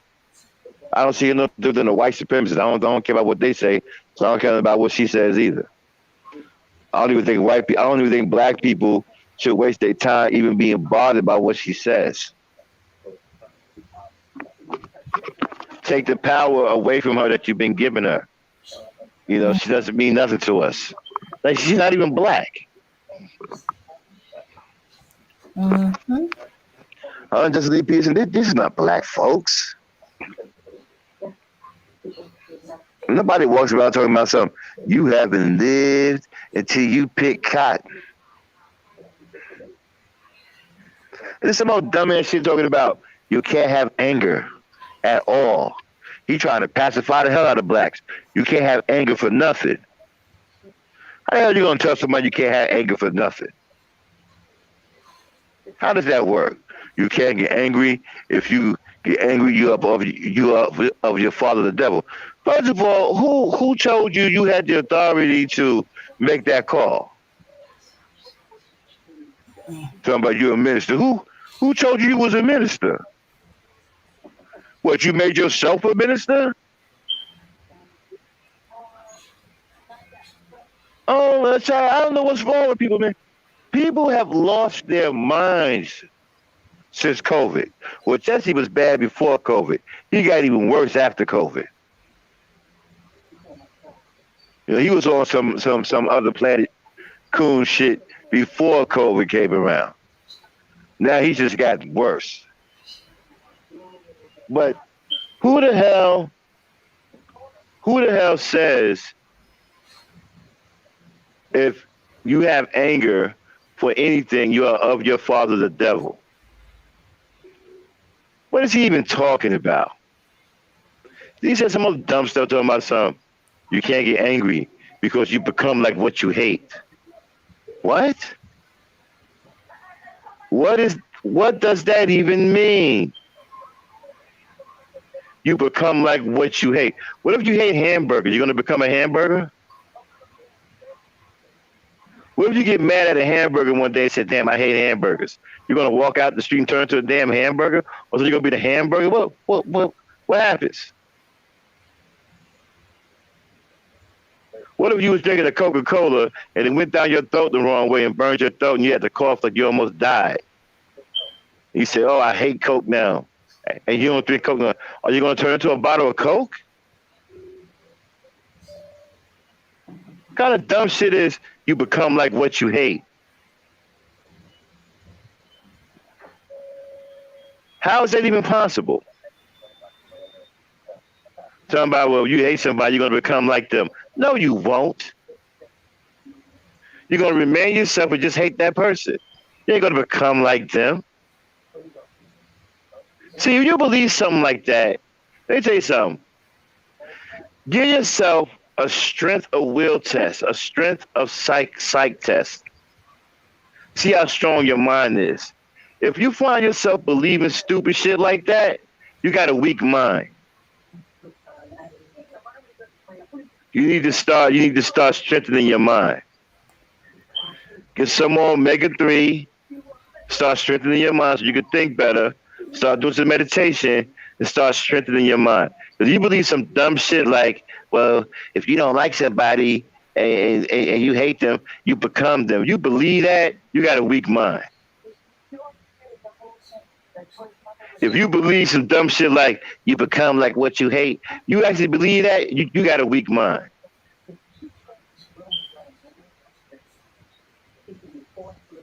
You're not going to become like what you hate. You're not going to become the person that you don't like. That's bullshit. And if you believe it, you got a weak mind. Don't mean to sound redundant. Talking about if you got anger, you are your father, the devil. Who talks like that? What is he even talking about? If you got anger, then you ain't of God. If you got anger, you of your father, the devil, and the children of the lie. Who are the children of the lie? White people? Who is he even talking about?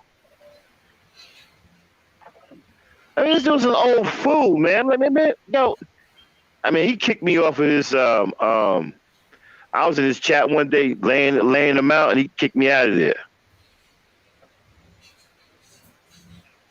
He was in there with that white supremacist James Hake of the Hake Report, and that coon, the one that got the dance studio.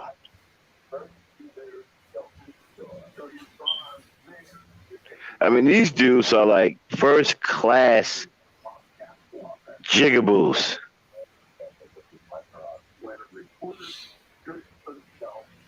I'm sorry, I went on a rant. Go ahead, Dane. What's in the chat? Hello? Dane? Okay, I think Dane went to sleep. Hey. Wake up. Uh-huh. Let's see.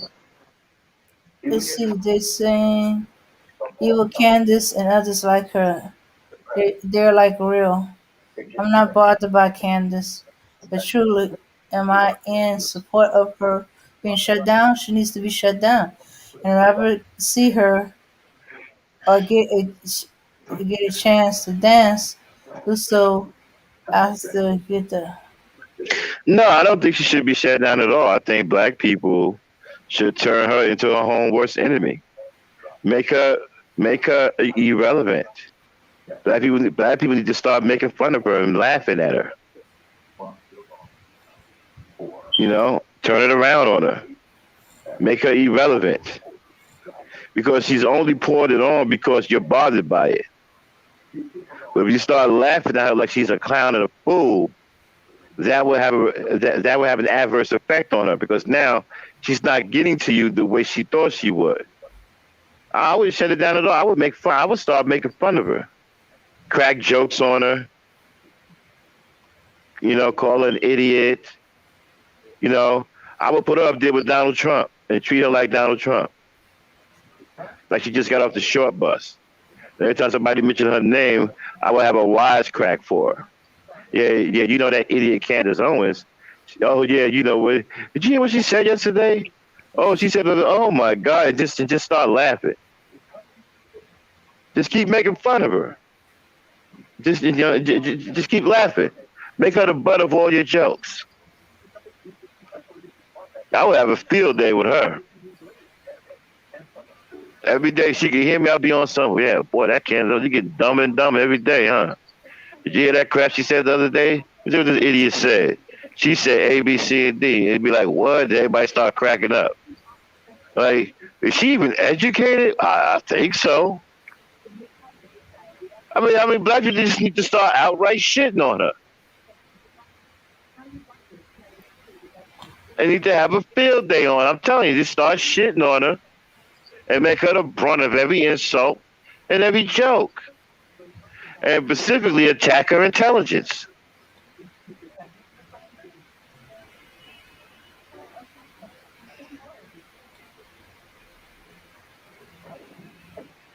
Nay, wake up, Day. Mm-hmm. What you saying in A the chat? black woman, I truly have a goal of dealing with her one day, cause she needs to be shut down. Think I'm just talking. I'm equipped to shut that chick down. Just need an opportunity. All right, just like you. Yeah, Mm-hmm. Go ahead. yeah. I think black people need to get together and start just talking bad about her. Just start shitting on her, Mm-hmm. insulting her intelligence, calling out her name, call her a shine, call her a blue. I mean, I think black women need to get together and just start outright shitting on her on a daily basis on Twitter, because she's on Twitter a lot. Black women need to be on Twitter just outright shitting on her for the whole time she's on Twitter. I mean, cracking jokes on her, insulting her intelligence, just outright doing her. Go ahead, Dane. Hello? Yeah. What you saying, chat? Okay. Just like you, Max. You are on a mission to deal with sell out black brothers on the behalf of sisters. One of my missions is to deal with Candace and her sell out delusions. Oh, no doubt. And you could use this platform for it.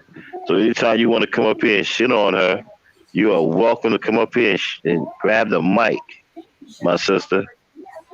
This is the place for you. This is a haven for black women. So anytime you want to come up here and share that lovely voice, you come right on up. Just just say in the chat link, and we'll drop you the link. You can come on up, and you can do your Candace Owens things, and or anything else you want to talk about. All the black sisters are welcome up on this mic. Mm-hmm. Okay, so anytime I'm with you on that. Anytime you want to come and shit on her, get after her, say some shit, you are welcome here. The mic is your mic.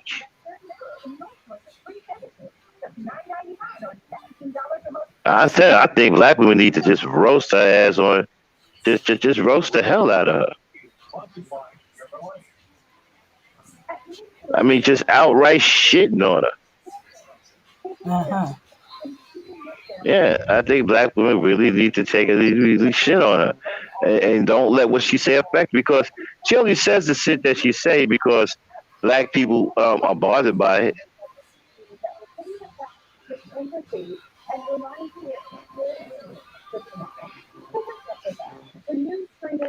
But Jesse Lee Peterson, that dude right there, man, oh my god. I ain't never seen nothing like that, man. That's bad. I don't even know what he is. I don't know if he's a jigaboo or a super jigaboo, or I don't know what he is. I mean, that dude done went beyond. I mean, he's out there.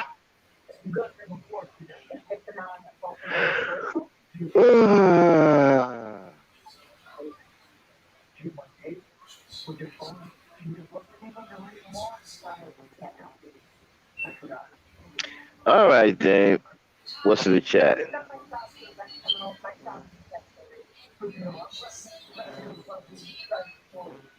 What's out there in the chat, Dave? Yeah. What's out there in the chat? Okay, cool, Max. Thanks. I'll take you up on that real talk, brother.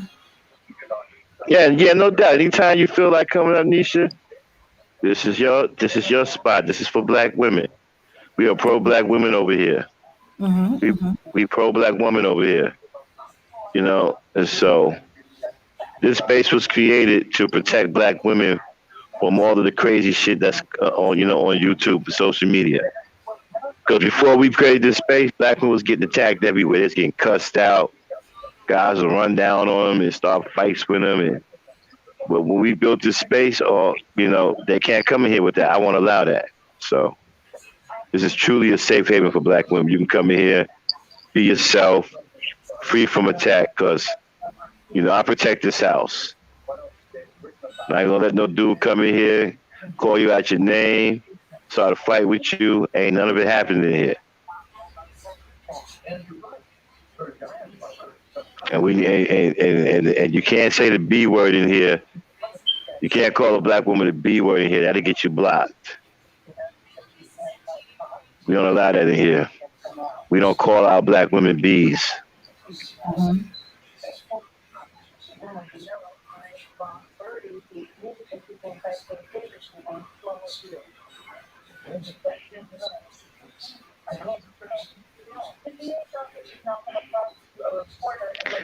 All right, then let's get ready to shut it down. Let's take a little bit. Let's take one more from the chat before we get out of here. Dang, Yes. you got one more, and you take a look at the chat. Okay. All right. What I have for Candace Owen is her truth turned on her, which would be far more crushing. For example, the fact that she's anorexic. Oh, okay. That's like a white woman to me. Hmm. That's Okay. why. That's why I have mad respect for you, Max. I'm one of the few black women who do well at standing for self, but I'm truly thankful for brothers like you standing with and for black women. Oh, I love black women, Nisha. It's just yo. I love my black sisters. I'm grateful, that I had a black mother and she taught me a lot, as well as my father. My mother taught me a lot. That's why I get my respect from. The first black woman I learned how to respect was my own mother. Hmm.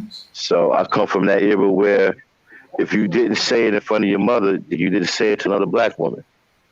That's the way we were taught.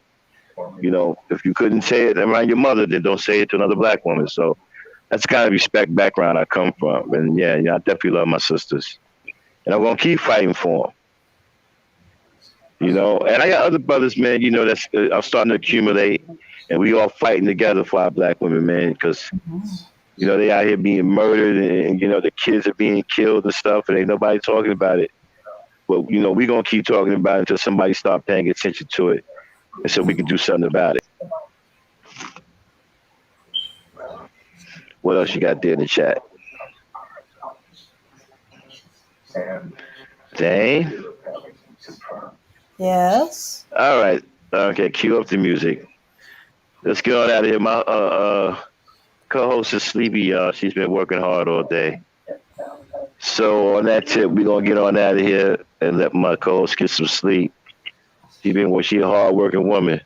But she'll be back on Ladies Night tomorrow night. I don't know what the topic is. We did have one topic, but we postponed it, okay? Because we couldn't get the proper research done on it in time.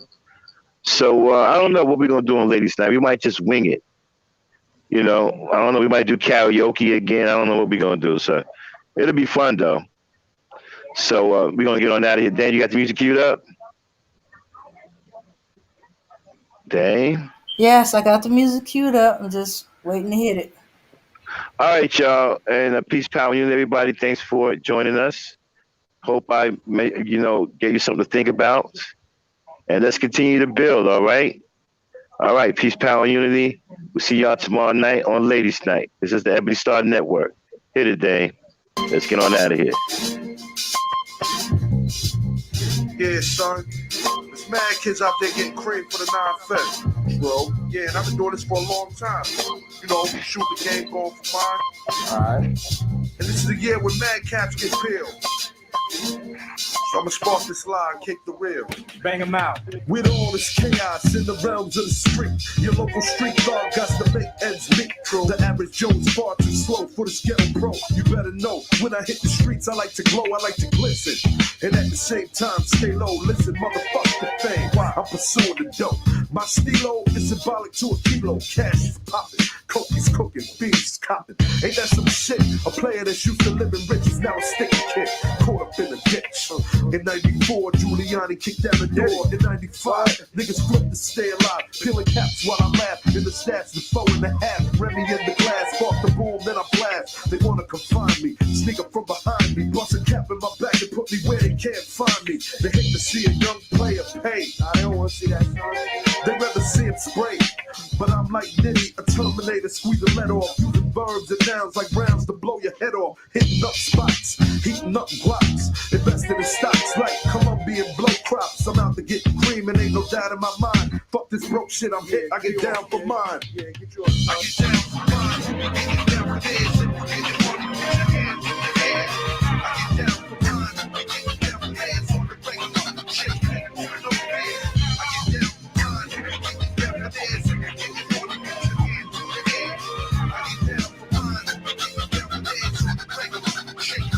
I hear you wanna be a player. I ain't someplace you bet. Let's play a game of real nigga roulette. Witness a DOA as I spray the melee. Contact and punctuation is compared to AKs. You in a daze, overdose for pure funk. I'm fucking off like Tommy Gibb. But karma's a boost smoke. Decapitated rappers in my trunk. I'm sick, pumping skunk, bouncing with my click, popping mega jump. I'm getting back while these clowns be zigzagging. What's this talk about flipping keys? Come on, you nickel back. I'm blasting off wings and making doubters believe it. You see, I was packing heaters when jokers was banging cheerleaders. Ain't nothing changed, it's still the same in the rap game. I'm known for banging rookies out the frame. Y'all done forgot who was the pimp from the start. Sipping vintage wine, eating a la carte. I'm phenomenal from the abdominal. Far from comical lyrics and sticking the brains like barnacles. Never sleep. I'm bringing the drama to the streets with techniques and rolling in fleets. Ain't nothing sweet about the streets, so I'm poetically ill. I'm pure like cook up and lyrics shine like fish scale. I got the banger at your throat and you ain't showing no signs. K-Dep, let them know I get down for mine. I get down for mine.